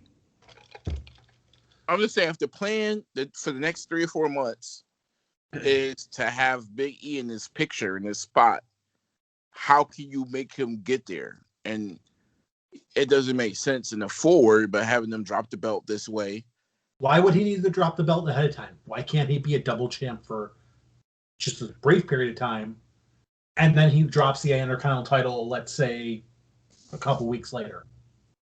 But why would you have him lose momentum that he needs ahead of time just so he doesn't have a belt during the pay-per-view? Like, that doesn't make sense to me. It'll make Big E lose and make him look and not have him look weak. Or just don't have him lose. I mean, I hear what you're saying, Drew, but I don't know if double champion works with him at this point. I mean, you at least look strong with both belts. Yeah, you don't have to keep him forever. You can definitely have him drop the Intercontinental right after. But he needs all the momentum he can get. He's coming off of just a tag team run. And prior to that, his singles run before New Day was abysmal. So he needs that momentum. He needs all the momentum he can get. He should not be dropping that belt anytime before a world title shot. I just don't think that he'll get any momentum by beating Apollo Crews. Then don't have him wrestle Apollo Crews. Have him wrestle better opponents. But don't just have him drop the belt just to drop the belt. That's dumb. I think there's more momentum behind him dropping the belt this way. There's not. And then taking on Roman Reigns, or at least interacting with Roman. Dude, if you can't beat somebody like Apollo Crews or a Jey Uso, then there's no way you're beating Roman Reigns. Drew, I don't understand your logic right now. How do you not understand my logic? If you can't beat Apollo Crews, you should not be wrestling Roman Reigns. You are not in his league if you can't beat Apollo Crews. Let me ask you a question. When it was Roman Reigns against Brock Lesnar at Mania and Seth Rollins cashed, did you consider that a loss for Brock Lesnar? He didn't get pinned. No, he didn't get pinned. Okay, so how come Brock Lesnar didn't need momentum though? He was Brock Lesnar. Swear I was talking to Swerve, but I'm gonna address you now, Drew. How come that can be the only way a person loses and it be acceptable? Because you literally just said if he lost, he lost. Technically, that would be a loss. Well, you're right, Matt. You're absolutely right, except for the fact that he needs the momentum and Brock Lesnar didn't. Brock Lesnar's Brock Lesnar, and Big E is Big E. Big E doesn't even have a fucking name. His name is literally just Big E. What momentum is behind a win against Apollo Crews? I mean, it's more than just losing your belt and then going, well, I guess I'm going after Roman now. I think that's a win. I think that's not a loss. It's a lesson. Hyperbole, but well, I mean, I guess that's why their ratings keep on tanking. Then I guess they can do it in a clever way, as far as having Big E lose it to Apollo Crews if he's going to be the guy, and go after Roman. But it has to be like he got cheated out of it. He can't just be beaten up. He can't be pinned or submitted. He got to be disqualified or referee to reverse the decision. There's got to be some other shenanigans involved. But here's the problem with that, and this is the storyline purposes. If you got screwed out of your belt and you got robbed, normal storyline purposes would say that you're going to avenge that loss in trying to get your belt back. If you are getting screwed out of the Intercontinental title, you're not going to go, oh, well, I guess I'll just go after the world title now. You're going to go, no, I just got screwed. I'm going to avenge that. No, because that wouldn't happen, because if that did, then Austin would still be going for the Intercontinental belt right now. Right. But Drew, you're missing a big part of this. So here's the scenario. You've got Big E against Apollo Crews. Apollo Crews getting his ass kicked. Here comes Uso, maybe with a steel chair, and just levels Big E. Big E loses the match, and now Big E's hot. So he's coming after Uso. You tell me right now he whoops Uso's ass, Roman Reigns isn't somewhere to defend him, then you don't have those two clash? Like, that's a big part of the story, and that I'm trying to pitch. So what part of the story is Roman Reigns defending Uso? Because everything I've seen Roman Reigns is him basically beating down Jay because he didn't do his job. So why is he coming to Jay's defense and saving his cousin now all of a sudden? Because he's family, bro. Yeah, no, that never happens, Mac. I'm not riding on that one. I'm just saying. Not Roman stepping in to help Jay. Yo, but hold on. I got you, cuz. Yo, but listen, y'all know it's different when cuz is whooping on you because they got the old, spiritual music playing in the background on BET when it's cousin versus cousin. But when cousin going to the store for a gusher and some honey buns and he getting jumped, here come cuz that just to beat on little cuz to help him fend off the people that tried to rob him. Yeah, that's so that doesn't happen with these two, though. It hasn't happened yet. It's not going to happen now. Roman's not all of a sudden going to have an Ebenezer Scrooge moment and go, "Oh, I should defend him when he's getting his ass kicked." I haven't seen Roman Reigns or Jey Uso get his ass kicked and then Roman just come out and stare. Unless no, he comes out then and whoops his ass for getting his ass whooped. You're supposed to be defending the family's honor, not getting your ass whooped. And I'm not coming out to help you because I'm the head of the table. I'm not your help. I've seen that before, and this is a reach. But this feels like some type of like sick shit going on that would happen at like dog fighting contests, where you put your dog up and he loses, and now the dog who lost doesn't get tended to. He just gets fucking put down.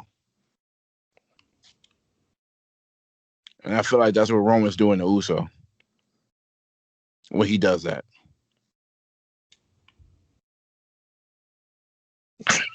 Why is it so quiet?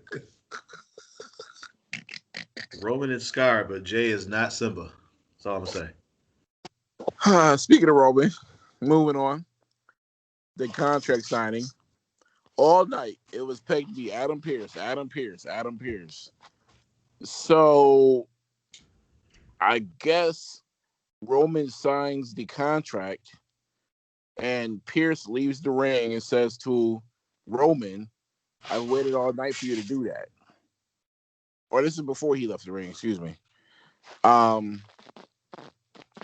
Roman's got a knee injury, I guess. Or Adam Pearce did. So he said the card is subject to change, which they're now throwing in the storylines. And he signaled Kevin Owens to sign the contract. So it's Kevin Owens versus Roman Reigns at Rumble. Talk about losing a bunch of times and still getting a title match. I was so when I saw this. Drew, do you know the stipulation to this match?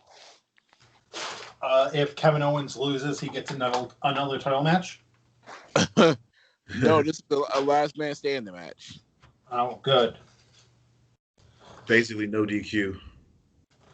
Clean, wholesome fun for the whole family. Well, we're gonna get a lot of. I don't want to have to put you down, boy. Shouldn't have to be like this, Kevin. And then we'll get the Roman Reigns bitch. We'll get that word tossed in there too because they want to make him like Brock so damn bad. I'm just over this. Last man standing match, not a drop of blood. They gotta put the little mini mic on Roman so he can talk to Kevin Owens. Well, how long do you think this match is gonna go on for? Half hour? At the Royal Rumble? Yeah. Depends on how many other matches there are, because the Royal Rumble's gonna be an hour itself. Well, both of them. You have 2 Royal Rumbles, don't forget. I'm surprised the Rumble ain't happened in 2 days, two separate days now, because it's too big for one day. Oh, well, no. It's 2 separate days, the Rumble? No, I'm surprised it ain't. Oh, yeah. I just asked that because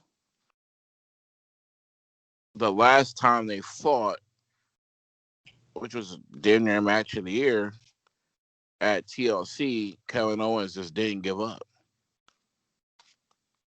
And that was like a half hour.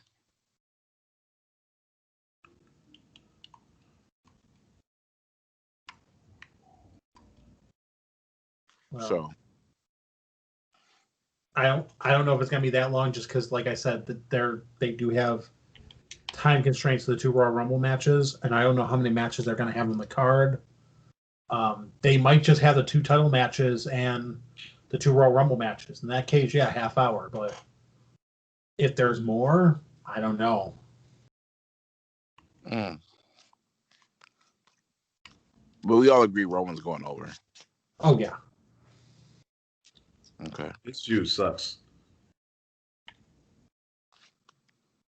Yeah. Well, a really good one to a really bad one. That fast. That was the end of SmackDown.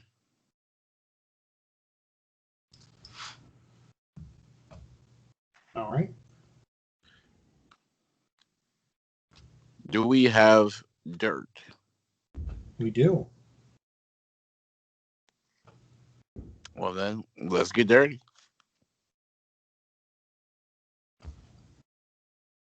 Damn, son, where'd you find this?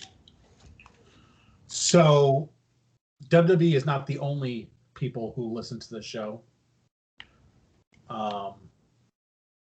AEW is listening to us. And they're also stealing our ideas. Oh. Because they're having their own award show. Oh. Much like the Jabronis. Theirs will be taking place on January 27th episode of Dynamite. Now, AEW, I'm not saying that we're looking for royalties. What I am saying is that I would like to find a check in the mail the first of every month. I guess you can call that royalties. That we will. What's that? I said that we will never get. Yeah. MLW is doing something that no other wrestling company does, which is takes care of its employees when they get a come up. So MLW got a TV deal with DAZN, and because of that, their budget has increased. With that, they have given sizable bumps to all their contracted wrestlers. So that's a pretty cool thing for MLW to do, even though they really didn't have to do it since all these wrestlers are under contract. They signed into the deals that they had, but MLW decided to give them pay raises regardless. Shout out to 3LW. You know what I mean? Three little women. No. But you know what's not cool? Twitter beefs. Kind of. Did you see who's currently in the middle of a Twitter beef? I did not. Carlito? No. That would be Ryback, surprise, surprise. Hey. And Mark Henry. I knew it. So this all started with Ryback throwing shade at Mark Henry, saying, let's just fucking air it all out there. John Cena didn't want to work with Mark Henry. Oh, hang on. My fucking thing just went right to the top of the screen. You really gonna fuck me right now? Jesus Christ. To fucking do lottery fucking ads. Get the fuck off my screen. So Ryback says, if I'm a failure and have beaten him based off his claims of what makes No. Hang on. Because that's after this. I got it back up. So, all right, so you got it? Yeah, I got it. I closed up the fucking lottery ads. So let's just fucking air it all out there. John Cena didn't want to work with Mark Henry on live events because he believed Mark was the shits. So I stepped up and offered to work with him, which was much harder on me physically, but knew we would get great reactions. Ryback also claimed that a WWE producer insulted Henry after Henry was allegedly found asleep in the grill position before their match at WrestleMania 29, which Henry won. I'm also going to say this. Mark Henry was asleep in gorilla prior to our WrestleMania match. A producer came over to me and said, good luck working with that fat piece of shit. Mark didn't want to spend a lot of time coming up with a good match, and we got what we got. #facts. And another deleted tweet, he said, if I'm a failure and have beaten him based off of his claims of what makes someone successful or non-wrestling, what does that make him losing to such a failure? I will break him apart like no other, along with the shit company that doesn't care about him, that put him up to this. Henry returned to Busted Open Radio today and responded with this. This is Mark Henry's response. Sometimes the things that make you better And the things that make the world interesting is a conduit, something that in between greatness and talent, and what do you do to bring them together. In pro wrestling, that's the most important thing in wrestling, because you have to have a guy that can lead somebody that's the shits and make them somebody that's great one day. We've all had our moments. There was a day when, guys, I hate to say it, I was the shits. It sucks to say, but I'll tell you what. At the end of the day, I was pretty fucking good. Even when I was working with people like Ryback, I could take a nap and be better than that motherfucker any day of the week. Holla at you, boy. And then he said WrestleMania, when supposedly some agent said, "Yeah, okay, I believe that shit. I believe that I'm the shits. Oh, let me see. After you left, the guy you and John Cena, the guy you said John Cena, you put John Cena out in Front Street, and I'm sure John Cena would probably make a statement about how when he first got into wrestling, who did he ride in the car with? Me. Who is the guy that went to the office and say, hey, man, you all need to see John Cena rap. The dude is talented. You know what? This is awesome. John Cena was mad at me because he didn't want to be looked as the rapper guy. But you got Thugonomics. You're welcome. Fuck you, Ryback. You're trying to tell me that I don't know what I'm talking about, that I'm not great, that I was a shits. You base it off and you throw it off an unnamed agent. Name his name. You name John Cena. Name the agent. I'll call him. I'll get him on the show and I'll say, listen, I'm not saying that this happened, but at any point did you ever tell Ryback I was a shits? I was famous for taking naps. I take naps every day. There's nothing wrong with it. It's great. Vince McMahon himself has ripped me, poured water on me while I was sleeping, because everybody would go, hey, has anyone got eyes on Mark Henry? Because he usually naps around this time. Find him. Oh, yeah, we had a lot of fun with my naps. He went into a long tirade. I'm not going to get into all of it, but yeah, they just basically went back and forth on who's the shits. Well, there was something too that Mark said about Ryback. I was wanting to read it. He said a lot of Ryback's peers look at him as difficult. A lot of his peers looked at him as dangerous. Ryback can't take away what I achieved. There's no way that you're bitter as Ryback. Your name is not Ryback. I don't even know your real name, Skip. Whatever it is, you are wrong. Every wrestler that sees your face should walk up to you and say, hey, you're an asshole. And that's what Ryback is. He's grasping at straws. Nothing going on. He was sucking Tony Khan's dick when he thought he was going to get a contract at AEW. He was sucking WWE's dick when he did get checks from them. Now, I don't know what the guy is doing. He's just here, seen and heard. Like what Man Had Ice once said. That's kind of what you have to side eye people who blast companies after they leave. Yeah, Mark Henry really does seem like that type of guy who's still bitter about getting fired. And instead of taking responsibility and going, hey, you know what? Maybe I wasn't that good. He's still dead set on saying, no, everyone else was the shits. I was the only good one in that company, and they just didn't see it.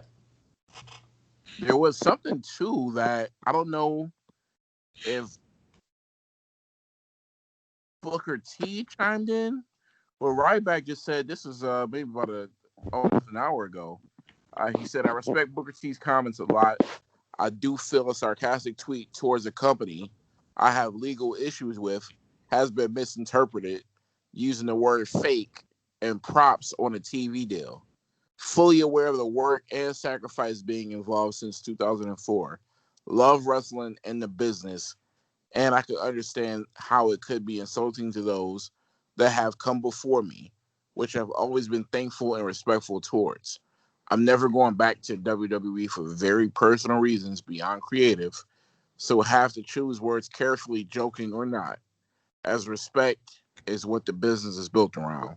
I don't agree with the angle Mark Henry took with lies and beyond personal attack. I never said championships don't mean anything and that the work involved along with the real emotions and sacrifice aren't real. The word props has been used by others, including other WWE top officials, So I do find this angle a bit curious, as the company has fed out many lies since leaving.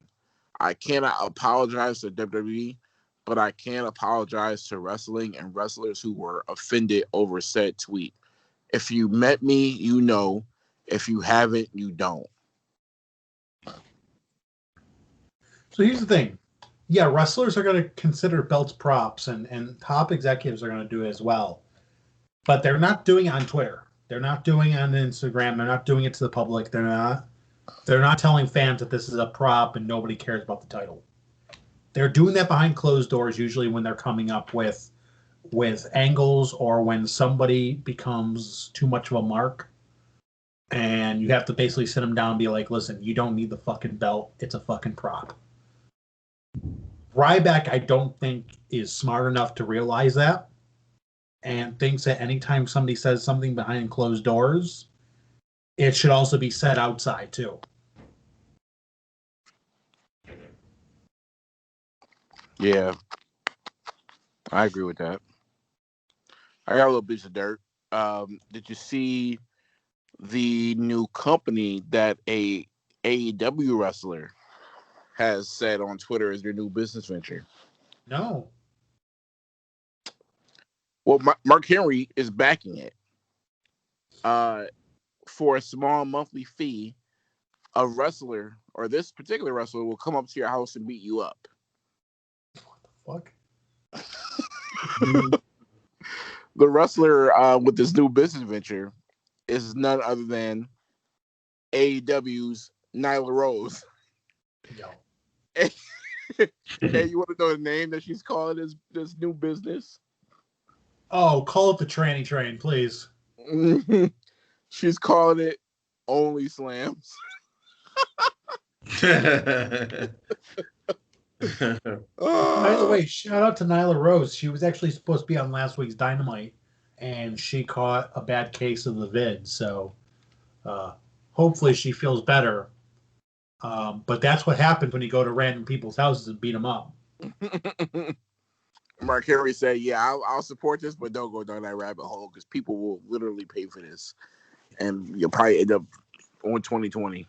Yeah, not only that, but also you got to worry about the people that are like fucked up in the head and will think that you are legitimately wrestling them. Yeah. Right. And then you're in the middle of a knife fight with some, crazy Julio because fucking he's got a knife out. He thinks that that's how he's supposed to wrestle you. Right.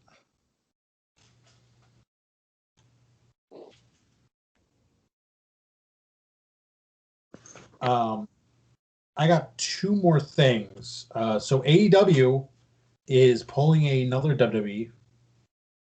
They are trying to trademark a specific term. They're trying to trademark the too sweet phrase,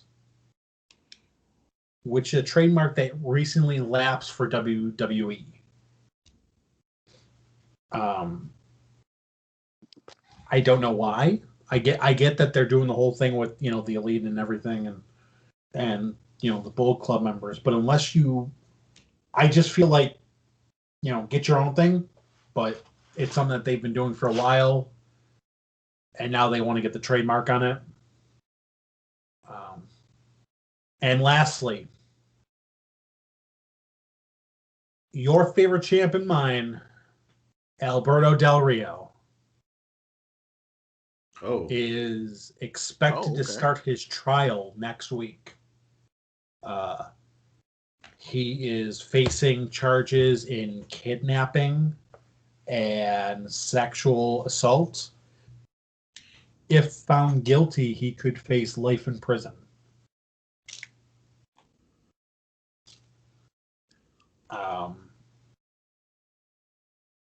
Not sure what your thoughts on that are. But recently, Paige did speak out about it. She said that her relationship with Alberto Del Rio was one that was constantly abusive. And And it's something that you can kind of tell. I think everyone could kind of tell that it was an abusive relationship, even though she kind of like played it off like, no, it's not. You guys are just trying to break us up, and you guys are just trying to, stop us from being together.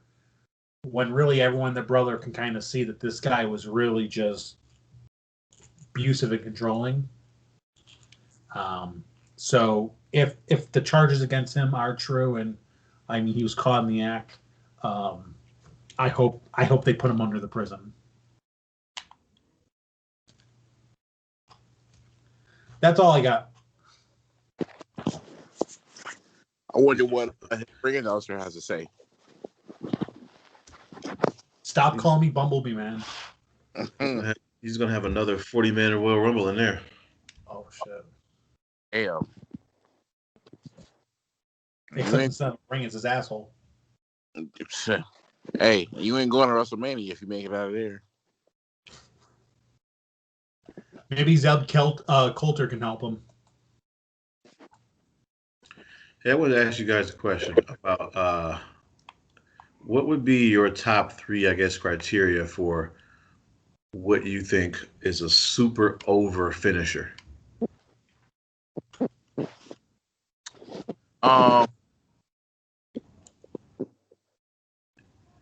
Okay, I got my 3 already. Yeah, I got the 3 in my head. So Mac, you go first. All right, so my 3 will be, and it's going to be ranked by importance. Number 1 is protection. Mm-hmm. Number 2 is going to be crowd reaction.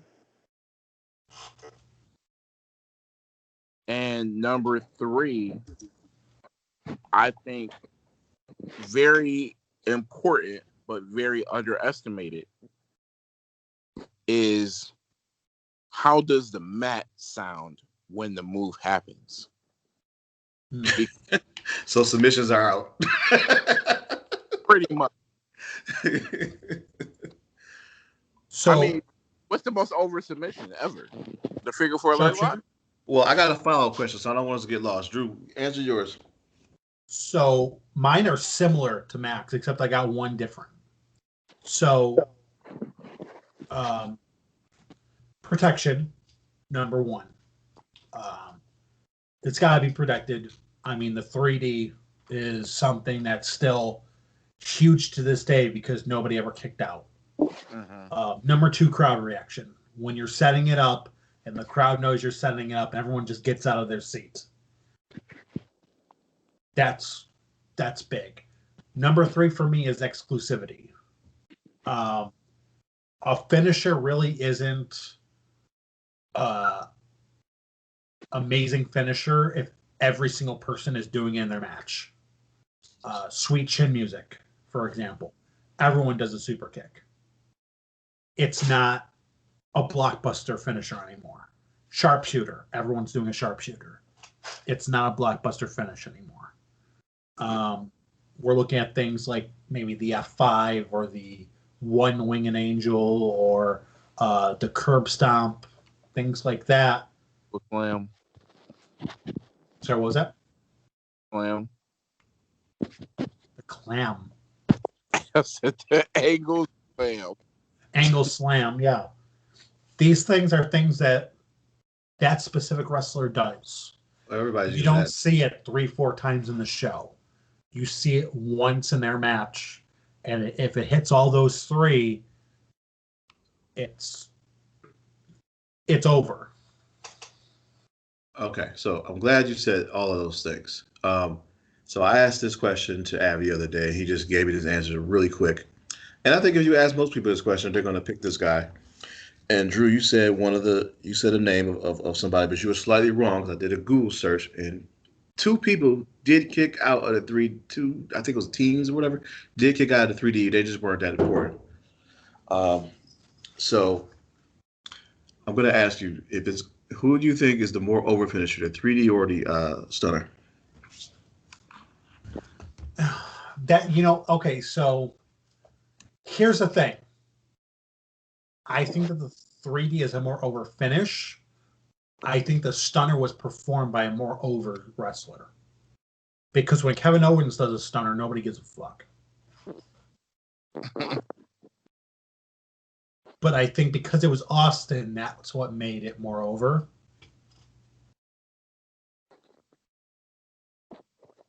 I would say the 3D. Yeah, I'll have to go with 3 too. That Kevin Owens has it, but damn, Austin, how insignificant it's becoming. I guess the stutter for Austin is like what the eyebrow was for Rock. Because every time you would see Rock, I don't care if it was after Mummy Returns or after one of his other stupid ass movies he used to do, when he would come back, camera zooms in and he's raising the eyebrow. Now, every time you see Stone Cold on WWE showing or taping or live events or whatever, you expect him to stun somebody. And it's kind of old. 3D. Well, let me ask you this. What's more over, the stunner or the kick that sets up the stunner? You're because wrong. Austin used to do just the stunner back in the day, and that went over like a fart in church. It was trash. Yeah, it was trash. Now that kick, when you know what's coming, that's what's over.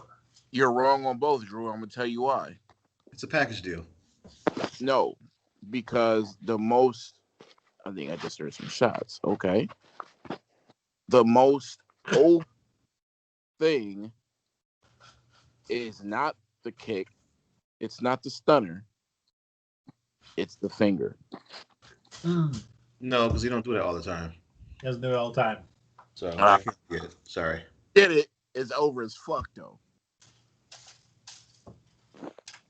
Okay, the 6 times he was allowed to do it, sure.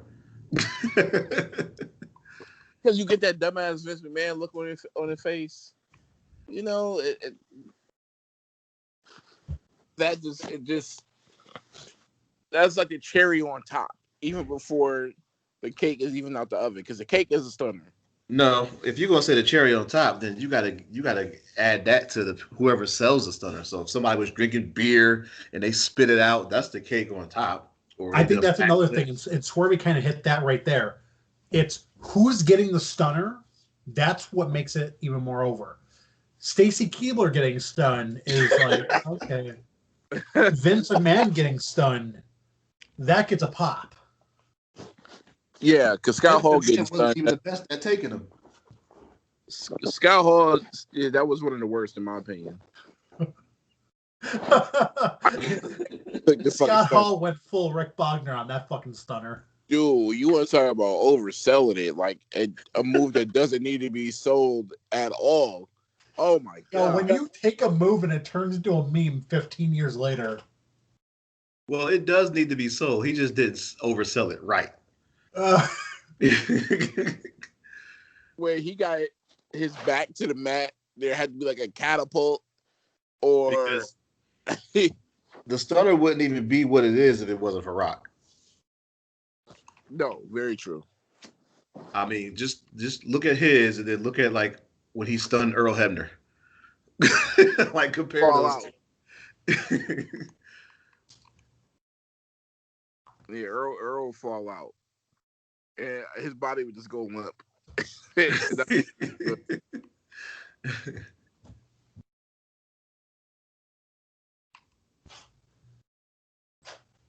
So I do like how we all had similar ideas on how to make a finisher over.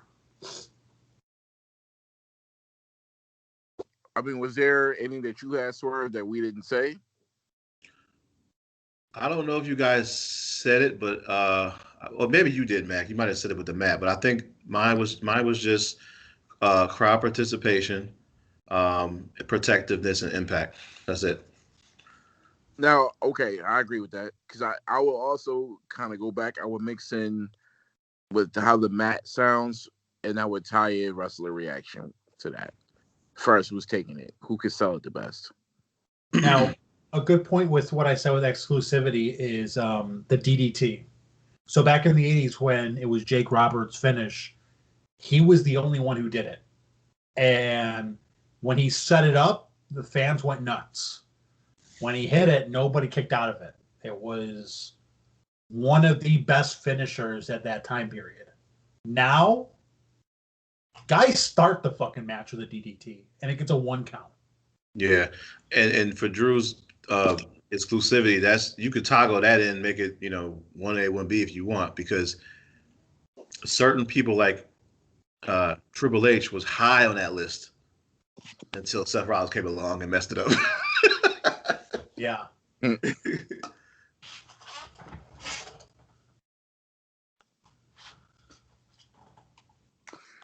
It's great to know that you could tell if Triple H liked you or not by the way he gave you the pedigree. That's always the best. I mean, I kind of liked it when he didn't like the wrestler because he would drive his head into the mat. Yeah, where like if he liked you, he'd let go of your arms while he's in the air so you protect yourself. But man, if he didn't like you, he was holding those arms the entire fucking way. Oh, before we move on, did you guys see the video that WWE put out announcing future events? Oh, with WrestleMania. Yes. So this year's WrestleMania is going to be a 2-night affair again. Going back to the same place. Oh. And we're back to pirate themes. Yep. Did they do it this way because they didn't get to have a? Well, actually, they never really did it this way. They just kind of announced it at the last show, right? They announced it like a few weeks prior, like, yeah, we're going to split into 2 nights. And I think the main reason they do it is because, it takes so long to film at the Performance Center that they probably just had to break it up. Well, so last year's Mania was at the Performance Center, right? Yeah. So this year is going to be at Raymond James Stadium. So they're going to be at a football arena, a football stadium. And I believe that there will be fans there. And we'll know this based on the Super Bowl because Tampa, Florida, I believe, have had fans there for some Bucks games. Yes. So here's what Tampa's doing. So outdoor events, play ball. We're doing fans for outdoor events. Usually it's around 25% capacity. Indoor events, no go. Tampa Bay Lightning games, as well as I think it's Orlando Magic games, have had no fans because of the fact that they're indoors. But the Bucks and the Super Bowl have had no problem. So I wonder if they're gonna do like ticket packages where you're gonna limit fans, number one, from attending the show, whether it's Saturday or Sunday. But I thought last year when they did this, it went over very well. So I think they're bringing it back again because of the reception they got last year. This year they're at a football stadium. If they're bringing fans in, you can limit who's there versus night 1 and then night 2. So that also means you're probably going to get overall 9 hours or maybe 8 hours. How does that work, though? If you're someone who's going to go there physically, you pay for the whole package. Are you only going to be able to just attend one day? Be like, nah, somebody else got to get this seat tomorrow. They probably will, because like what happened with a lot of the playoff games that have happened around the league where they allow fans, it's season ticket holders. But if you go to the wild card game, you are not eligible for tickets for the next week's game.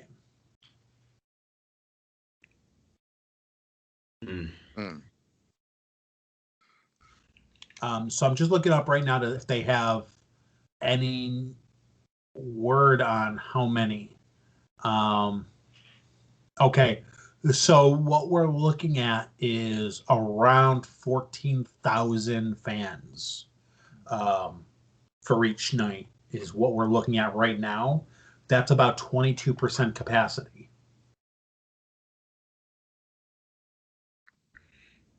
They're gonna probably add another 2,000 just to say they had the most out of all of the sporting COVID events. Yeah. Well, don't forget that they can add more fans because of the fact that they're able to put fans on the field because of the floor seats. So the Bucks games are around 14,000 because of the fact that they're not on the field. Now, obviously, they're probably going to be doing some kind of a bubble system. But it's going to be interesting how they do this.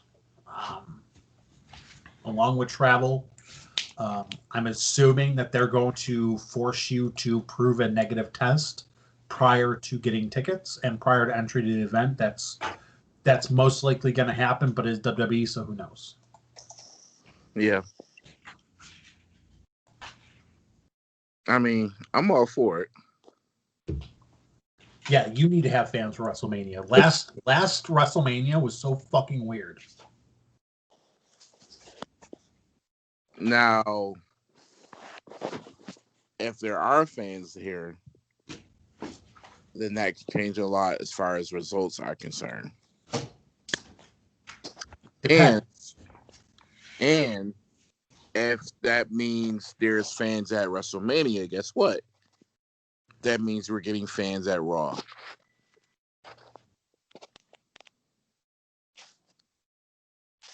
So here's the thing.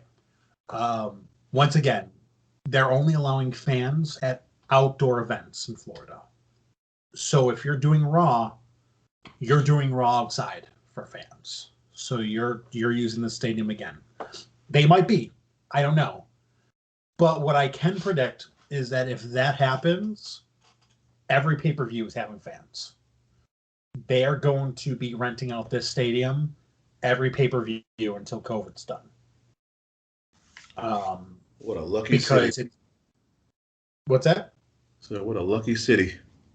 Dude, Florida's killing it right now with all their live events because they're open for business. It's, we're going to get taxed out of our fucking minds when this is over because we have a governor who wants to shut everything down. Not necessarily for safety reasons, because obviously if you sue him, he'll open it back up. Seems like more of a PR stunt than anything, but Florida is open for business, and good for them. Yeah, just be safe. That's all I can say. I mean, from the looks of it, a lot of it is safe. Like I said, I mean, from what they're saying at places like Dynamite, they're not experiencing any issues. Testing's going on. Everyone's being safe. Even with the NFL, there's tests going on. These Florida teams are not experiencing any COVID outbreaks. When was the last time that you saw a team like the Dolphins or the Bucks have an outbreak? Yeah. Or any of the players miss it for COVID at all? I hear you, Drew. I just know it's a hotbed. I mean, I don't know if you guys listen to Talk is Jericho at all, but he actually had an infectious disease doctor on his podcast last week. An infectious disease doctor with the University of Toronto, and he was even saying it's safer to be outside than it is to be cooped up in your house, because if you have a family member who has to run to a pharmacy to pick up medication and come home, and he has it on his clothes, everyone in the family is going to have it because you're cooped up in the house. That's why you're seeing people in Florida, people in South Dakota, shit like that, not having huge outbreaks because you're not cooped up in the house. You can space yourselves out. Well, Yeah. Drew, according to people, according to the CDC, Florida has got the more than a third of the cases of COVID-19. So we got to. But how many deaths though? I mean, like, yeah, you might have. He said, but did they die? I mean, honestly though, did they die? Fuck it. I mean, in Florida, we're talking about 1.5 million total cases and 24,000 deaths. Well, they bumping uglies in Florida heavy though. Yeah. And also the question is, how many of these are actually like traveling in? Like, that's another issue with WrestleMania is you have a lot of people traveling in. Hey, I'm going to go see WrestleMania. So I'm coming from New York to Florida. If you go to WrestleMania in Florida and you test positive, who's getting that stat? Is Florida getting that stat or is New York getting that stat? I don't know. I don't know if it's based on location of address or location of diagnosis. Because a lot of these stats are out of context. For example, my parents live in a small town that shares with a maximum security prison. Their numbers were on the rise. However, when you actually look into the context, very few of those numbers were in the town. The majority were at that maximum security prison. But that's not going into the context when you have our governor saying, well, there's this many cases in that town. Well, no, I mean, look at the context. If we're talking about prison, that's not going against the total population. I hear what you're saying, Drew. So it also shouldn't go towards the total population when you have people traveling in because they want to see WrestleMania and they pop a test before they go in and it's saying, oh, Florida has a case. Even though it's not Florida, that person's traveling in from Georgia or something. Like, a lot of these stats seem out of context. Is that? No, go ahead. No, I was just saying a lot of these just feel out of context, and it just feels like. I mean, listen, I'm taking it serious. I'm wearing a mask. I'm masking up. I think you should too. Take your precautions, but at the same time, a lot of this shit feels out of context, and a lot of the deaths. When you're like, oh, all these COVID deaths, it's like, okay, did all just have COVID, or did a lot of them have other shit? Like, if you get hit by a car and you had COVID, what are you dying of? What are you listing them as dying of? I don't know, big dog, but all I gotta say is, if you're looking to go to Mania, and if you want to go to Mania, you better make sure you're telling yourself and your other cohorts to stay safe, so you can have that chance. And let me be the devil on your shoulder. The angel on your shoulder just spoke. Let me be the devil on your shoulder. Man, you got all life to live. But if you WrestleMania is a once in a lifetime opportunity. If you get an opportunity to go. YOLO. Because you get COVID tomorrow going to Rite Aid. Exactly. You die without going to WrestleMania, you're going to regret that shit. Have fun. Life's not worth living if you're just going to be scared of everything. I know people out there scared of pussy. What's that? Dude, where you going, man? Come on. Just saying, man. Y'all are the reason I gotta click the not for kids button. Bro, all I'm saying is, if you're gonna be scared to leave your house for not, like, I have people at my work who said the tires on their car are as flat because they haven't left their house in 9 months. Bro, if you haven't left your house in 9 months, if you haven't gone outside and gone for a walk, gone for a drive, just gotten the fuck out of the house, if you're that scared that you're sitting there going, I am not leaving this house for 9 months, bro, plug in the toaster and go for a swim. Because it's not fucking worth it to keep living if that's how you're living. You know You who are a hasn't zoo been animal. out- You know who hasn't been out the house in 9 months? No. Lamar Wilson. Hey guys. Look on his YouTube. He said Dude, it. he's in my house. Okay? He's not. He is leaving his house because he's right here. He's right here in my heart. Well, that's thoughtful, Drew. Let's get to Raw.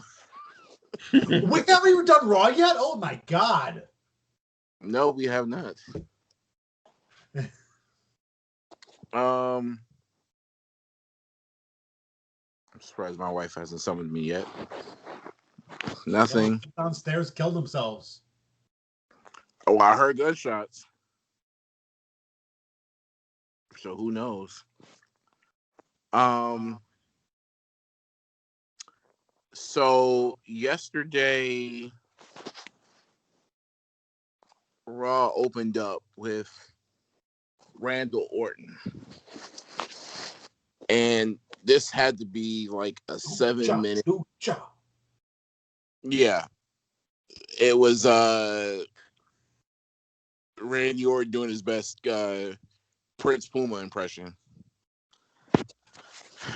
and he came out very mysterious. Had the red makeup on his nose because he got burned, and now everything's covered but his nose.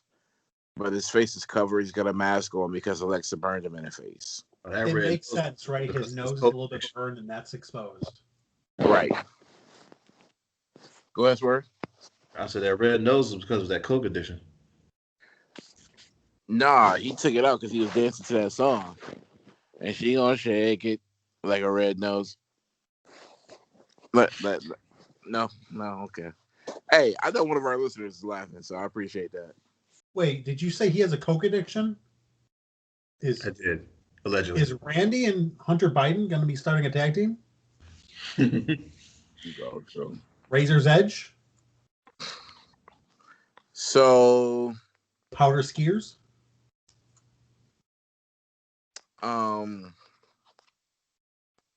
Randall House Party. Randall House Party. So, Bleach Report is funny. After a video packaging celebrating the legacy of Martin Luther King Jr., Randy Orton spoke in a dark ring wearing, this is a paragraph, Randy Orton spoke in a dark ring wearing a mask to protect his burned face. He explained that he was lucky only taking first-degree burns to the face. I thought first degree was the worst. I thought no, third degree is the worst. Third degree is the worst? Okay. Yeah, first degree is kind of like you blister your hand on a stove. Second degree is like skin peeling, and third is like charred. So what's worse when it comes to murder then? That's exactly. My bad. I got them like backwards. One's a crime and one's an injury, so they should rank them the same. I don't care. Bro, that's like saying, why is it colder at 2 degrees than 100 degrees? Like, it's a different measure of degrees. Drew, you reach right now. Stretch Armstrong over there. Damn. So, Bleach Report said there is so much happening right now with Wyatt, Bliss, and Orton. Their production focus is selling this like it's a completely different show when all three are involved. If WWE is not careful, this angle will come crashing down into the realm of self-parody. I think Randy Orton loves what he's doing. I think even though McIntyre is a WWE champion, even if a COVID diagnosis didn't happen, he would still get the lead off on Raw on one of the top 2 pay-per-views in the year. I don't know if Edge is somehow down the line in this picture, because right now what it seems like is this is building to be Randy and Bray at Mania. When you look back to the video montage of the preview of the match, they go back, and they're going to heavily rely on video footage from the situation with him and Bray, and now him and Alexis. So I thought it would be Orton and Edge, but I don't think that's going to be the case anymore. This has taken a turn. I don't know if we're going to see Bray at Rumble, but if we don't, this is going to continue, and this is definitely going to be issuing for a WrestleMania match. I just don't know if well, let me scratch that. I don't know when Bray is coming back. Before that promo last night, I was 50-50 on if he is coming back. I think it's 100% that he is now coming back. It's like 110% now after the main event last night, too. We'll get to that later. But, gentlemen, I'll ask you, do you think Bray is coming back? And if so, when? Based on Randy promo. Between Royal Rumble and Mania. He's not coming back at the Rumble. I was going to say that until Randy got burned.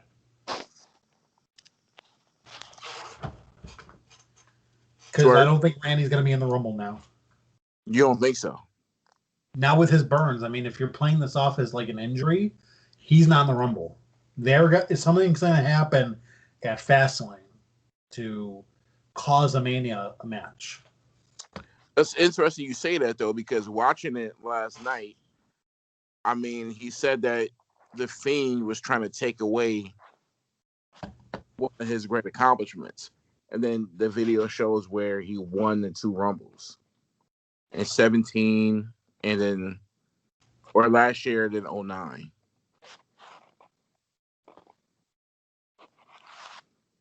So it's interesting. Swerve, you got a hypothesis on this? I just don't know when he'll come back, but yeah, he's definitely going to come back. I mean, and what he's going to come back as is what I'm more concerned about. I'm real.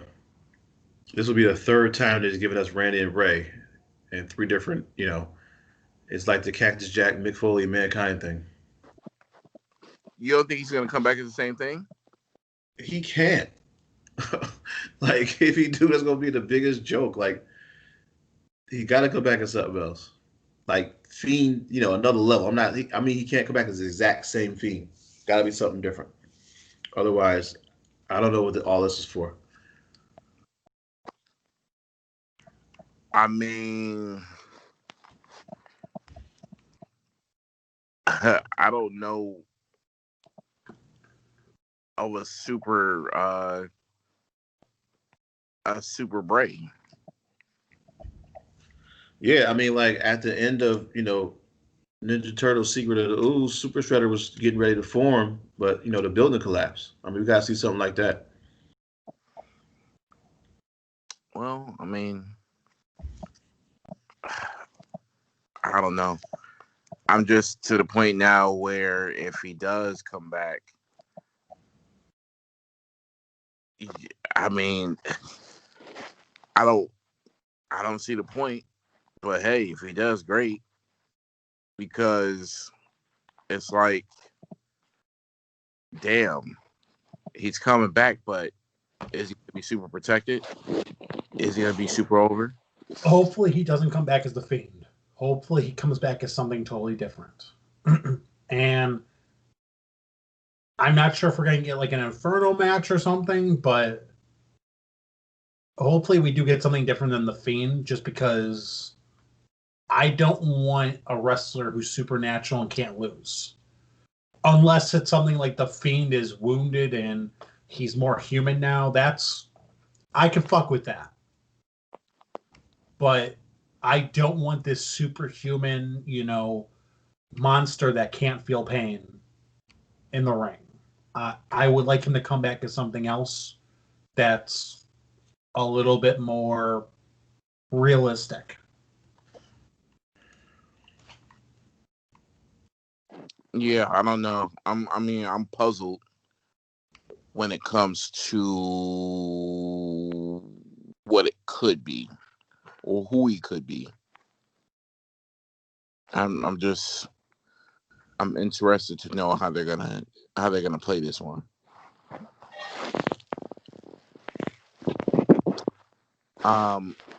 Moving on, we got to see a very interesting Um, matchup after that, it was Charlotte Flair versus Peyton Royce, and I say interesting because, of course, Lacey Evans is involved in this, and she said that she wasn't interested in any gossip when being asked about Ric Flair. So Charlotte beat Royce by submission, and Charlotte, a little bit of a heel move, and this is why I say it's interesting, held the figure 8 after the submission, after the bell, and all of that. So heel move, gentlemen. You know what I got when she did that? What's that? Ken Shamrock vibes. Let's go. I thought she was about to start body slamming referees after that, but she didn't do it. Let me down. Yo, Lacey Evans is the feud for Rumble, but when are we gonna get Asuka versus Charlotte Part 2? That would be part 3, I think, and I don't want to see it again. Well, in the new age wrestling or sports entertainment, they don't put singles competitors in a tag team and have them win a championship to form a tag team. They put them in a tag. They never done it. I know. I'm just saying. So I'm just saying. All of this is for what? Because it's coming. She may not even be the champion when it gets there. Who, Asuka? Yeah. Oh God, because she was in the ring with old girl last night. That's right. All right, we'll get to that. Drew, any thoughts? Not really. I think, Alexa Bliss becoming this possessed character is just a little hokey. You heard my thoughts on what Bray Wyatt should come back as, and motherfucker, we off that. No, I mean, like I said though, I think it's the opposite of what I want with Alexa Bliss. What are we just talking about, Drew? Dude, I'm so fucking out of it today. This is a 3-hour podcast. I thought we were talking about Alexa Bliss. I'm fucking out of this shit. Talk about Charlotte. It's all good. We'll move on. Puff Daddy was nowhere to be ringside last night, by the way, to support his boy in this next upcoming match. Neither was G-Dep or Loon or any other bad boy recording artist. Because last night, Xavier Woods took on Double Up's own and made $. It was Xavier Woods against Mace. Correction. This is Mace from the Dark Age, the N64 game.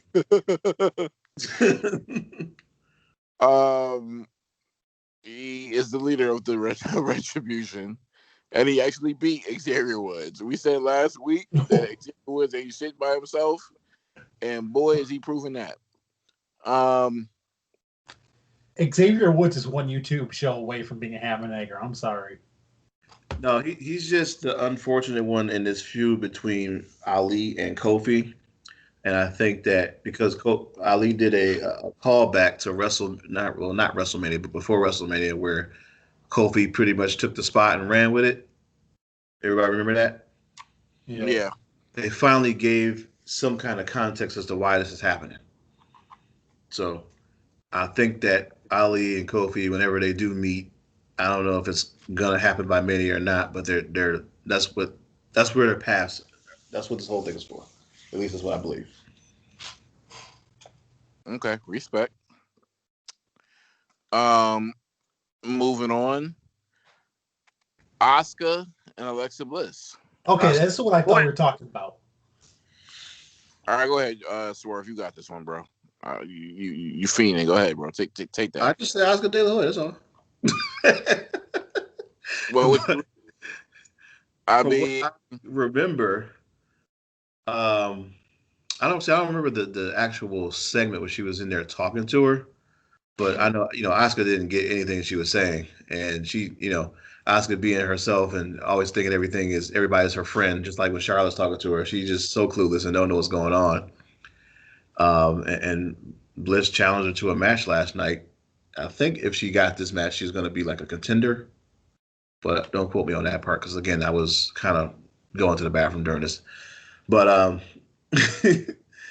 after they got in the ring and they were Asuka was kind of they were wrestling and then she transformed because WWE did that hokey pokey the magic that they like to do, and she turned into the possessed character where she wasn't selling any moves and just reversing all her attacks. Like just picture, I don't know, a final boss just on like the hardest level, and she was just reversing all her stuff, and then she absorbed one of Asuka's attacks and turned it into a sister Abigail. But my question is, since Alessa's doing it, shouldn't it be like a brother Abigail or something like that? I don't know. But she beat her with that move clean in the middle of the ring. I left out some things because I didn't see all of it, but that's what I saw. And then she transformed back into the America's sweetheart that everyone loves after the match. Yeah, I mean, this is interesting to see the Johnny Depp and Margaret Robbie spin that they're doing with this. I don't know if it's going to lead to her getting championship gold, though. It might. At first, I thought she was just a pawn for the Orton and Wyatt story, but if this is going to lead into her getting championship and this taking a life of its own, then kudos to her. But this creates a bigger monster because if she wins, now you're going to have this version of Alexa Bliss lose, which I don't know what that means going forward. That's the biggest problem with the Fiend too, is that you made him supernatural, and then it's like, okay, how does he lose? Like, I think that they kind of learned their lesson though from that, and that's why Alexa Bliss isn't really going for any titles, is because they kind of learned that they worked themselves into a corner with that. Right. So you got to be real careful with that. Moving on, Shayna Baszler with Nia Jax versus Mandy Rose, who was with Dana Brooke. Shayna Baszler beat Mandy Rose by way of submission. Again, you see this every year around this time. Superstars start stringing along victories and get into the Rumble as being one of the hottest. You hear that storyline from Michael Cole, and she won't end up winning anything at Royal Rumble.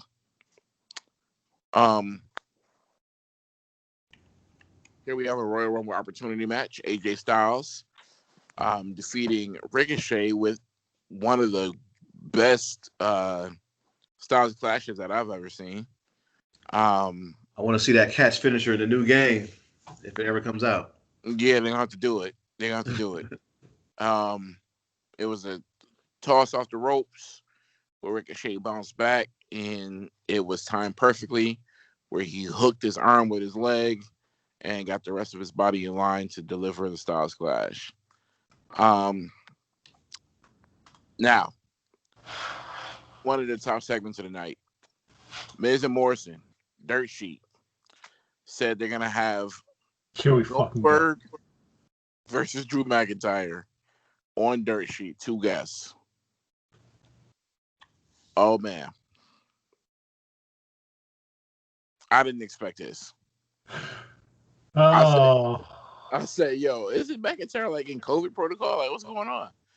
So I thought maybe it's like a video conference, but they introduced Goldberg, and I just busted out laughing last night because I didn't think that in 2021 that he would make it out of 2020.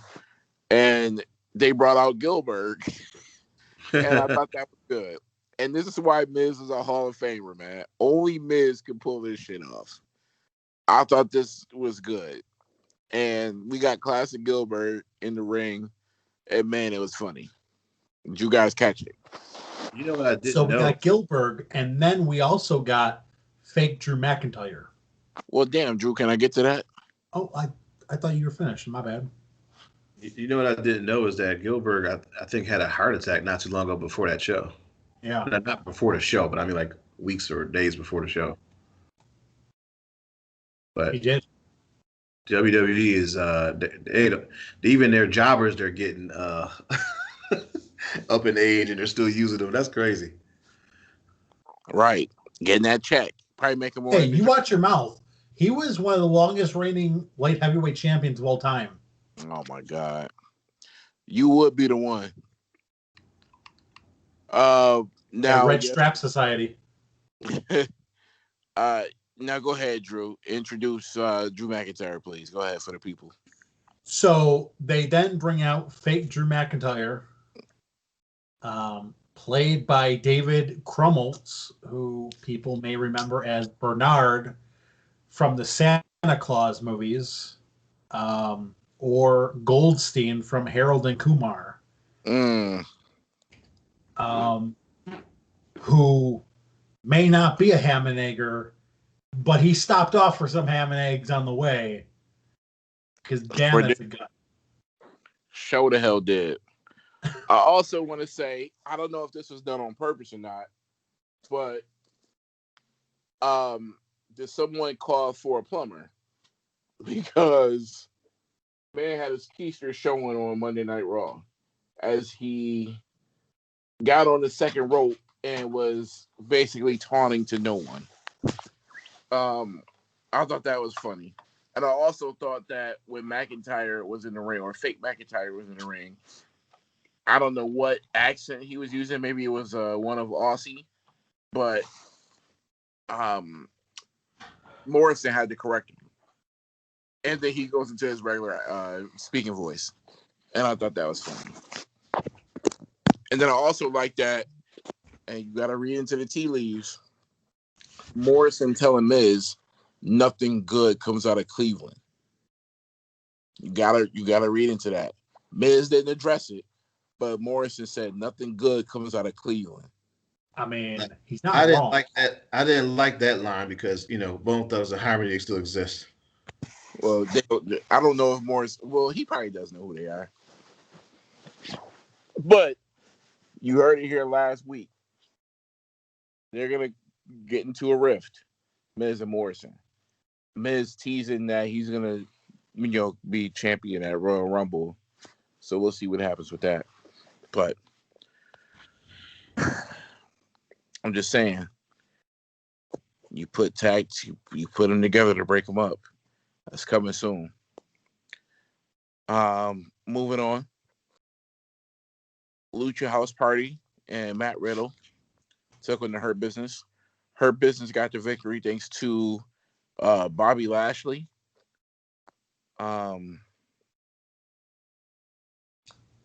This is a little interesting because here we are again where we see the Hurt Business feuding with one another, Cedric and Shelton.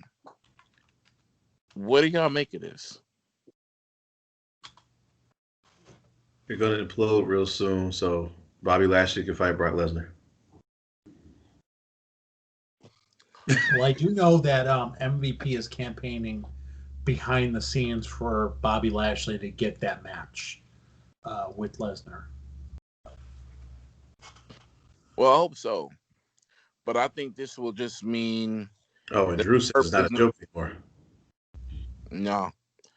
I think they're a legitimate stable. But I think that they're going to get broken up pretty soon. And this may culminate at Rumble, where you'll see Cedric and Shelton in the ring together. And somebody's going to be responsible for the other person's elimination. And then we're going to have those two possibly fight it out there. But I think they need to keep this Hurt Business going for a while, because you know how at first you hear a commercial, you're like, yo, that sucks. You hear it again, like, yo, I hate this commercial. Then you hear it the fifth time, you're like, you know what? It's not so bad. Give it a chance. And the 10th time you hear it, you love it. That's what the Hurt Business is for me. Because I really didn't care about them.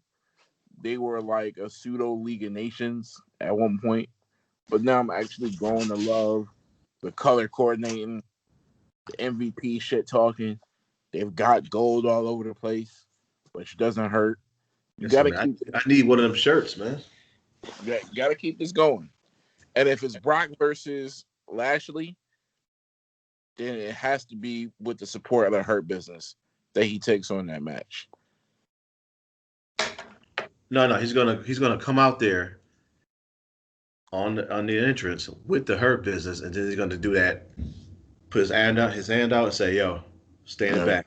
Stay I got back. this." Stay back now. Yeah, we get it. I got this one on my own. Jackson Ryder took on Jeff Hardy. I guess the big argument here with Elias and Riker is, if I tell you to come out and help me, don't. Or if I tell you to come out and help me, do. I mean, again, Jeff Hardy involved in some bullshit. Hopefully, it's to build up Riker, which I don't really care about this.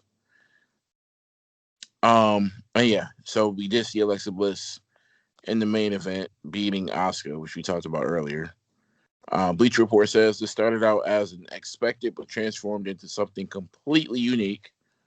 Much like Wyatt has two personas, it seems the goddess has her own dual personalities, inhabited by the Fiend. This was the first time that Bliss had ever wrestled a new style in the ring, and it worked for her. The contest felt shockingly like a squash. It was the first time fans had ever seen Asuka so outmatched. This type of contest may have been saved for a moment where the title was on the line, but the effect was clearly felt. Bliss just became a huge threat to the Raw Women's Championship. Now, I wasn't mad at this per se, but why do it to your top women champion? You got so many jobber females on the roster you could do this to. Yeah, I don't know. That's a good point. A good question. Maybe because it looks better for that person to beat a top star or a bigger name star than to do it to a mid-tier person. It doesn't really have the same effect. There is no mid-tier. There's only top and there's jobber when it comes to the women's division. You do it to a jobber, it doesn't really have the same effect as if you do it to a star.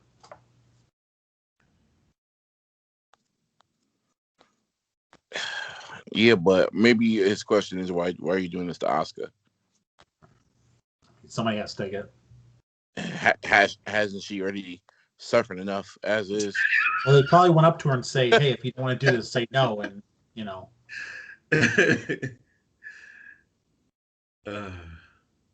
Hey, Asuka, WrestleMania season. Guess what? You're getting shafted. I mean, Tamina's still on the roster. Yeah, wasn't she supposed to be like repackaged? What happened to her? I don't know. No one knows, bro. No one knows. Dustin.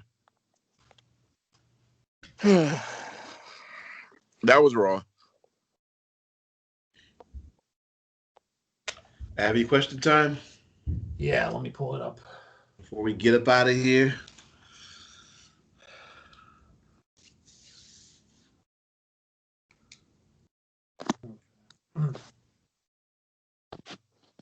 I gotta heat up my tacos. They calling me. Like Ray J? Or Lil Zane? Nah.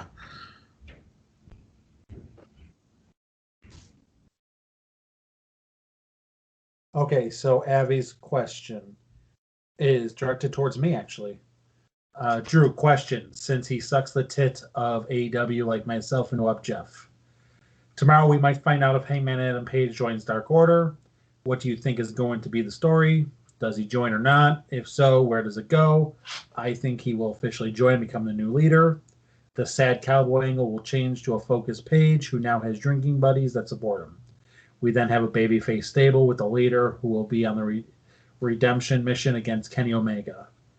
Yeah, I can see that. I don't want to see it, but I could see it happening. So yeah, I assume that he would probably be joining them, even though I don't want to see him just getting a new group. I kind of want to see him be by himself.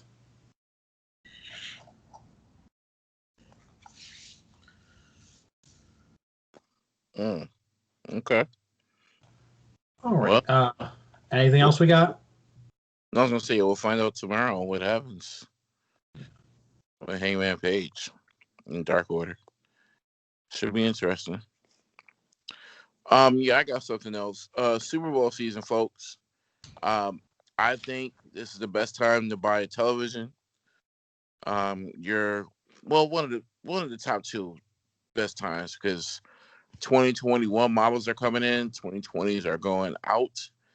Um, if you are a fan of LG and are near a Best Buy and you're looking for a big boy TV, it's a sale right now, 75-inch nano cell.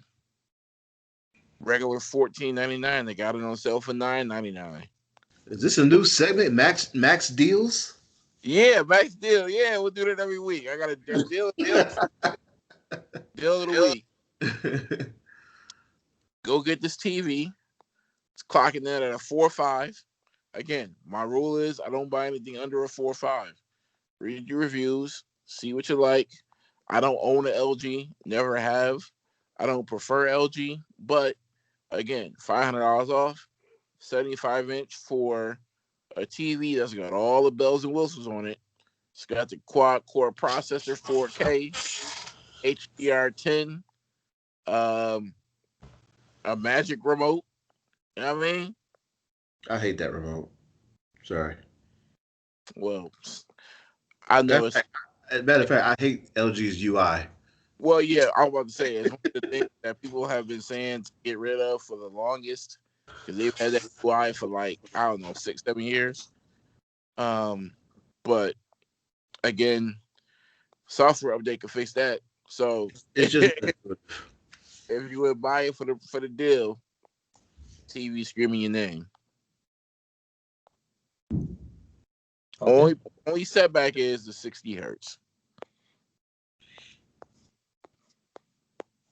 So you gotta deal with that. But besides that, Drew, I know you won a Super Bowl party. I know you got people coming over, chips, popcorn. Oh, I don't. Soda. Listen, there's one thing I don't like to do about football. I don't like to watch with a bunch of people. I fucking hate that shit. I'm the same way, but I already know you're gonna order a whole bunch of fucking Little Caesars. So you ain't gonna eat it up by yourself. That's the only reason why I said that. Dollaritas.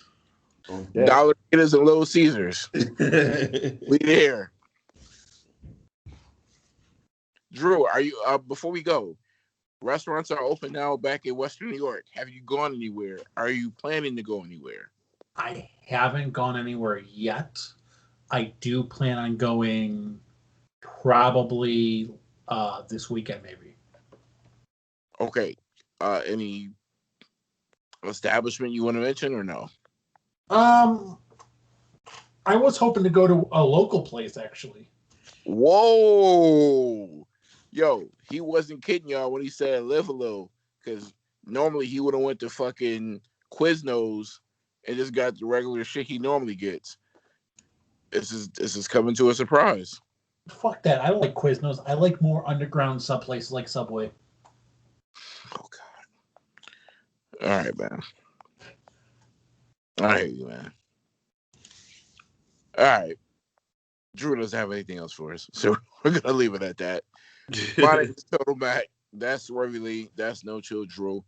A day where we thought this would be a short episode, we sure as hell dragged it out thanks to Uab Jeff and his Facebook post that needs to be deleted immediately. Immediately. I'll stress it. We'll see you guys next week.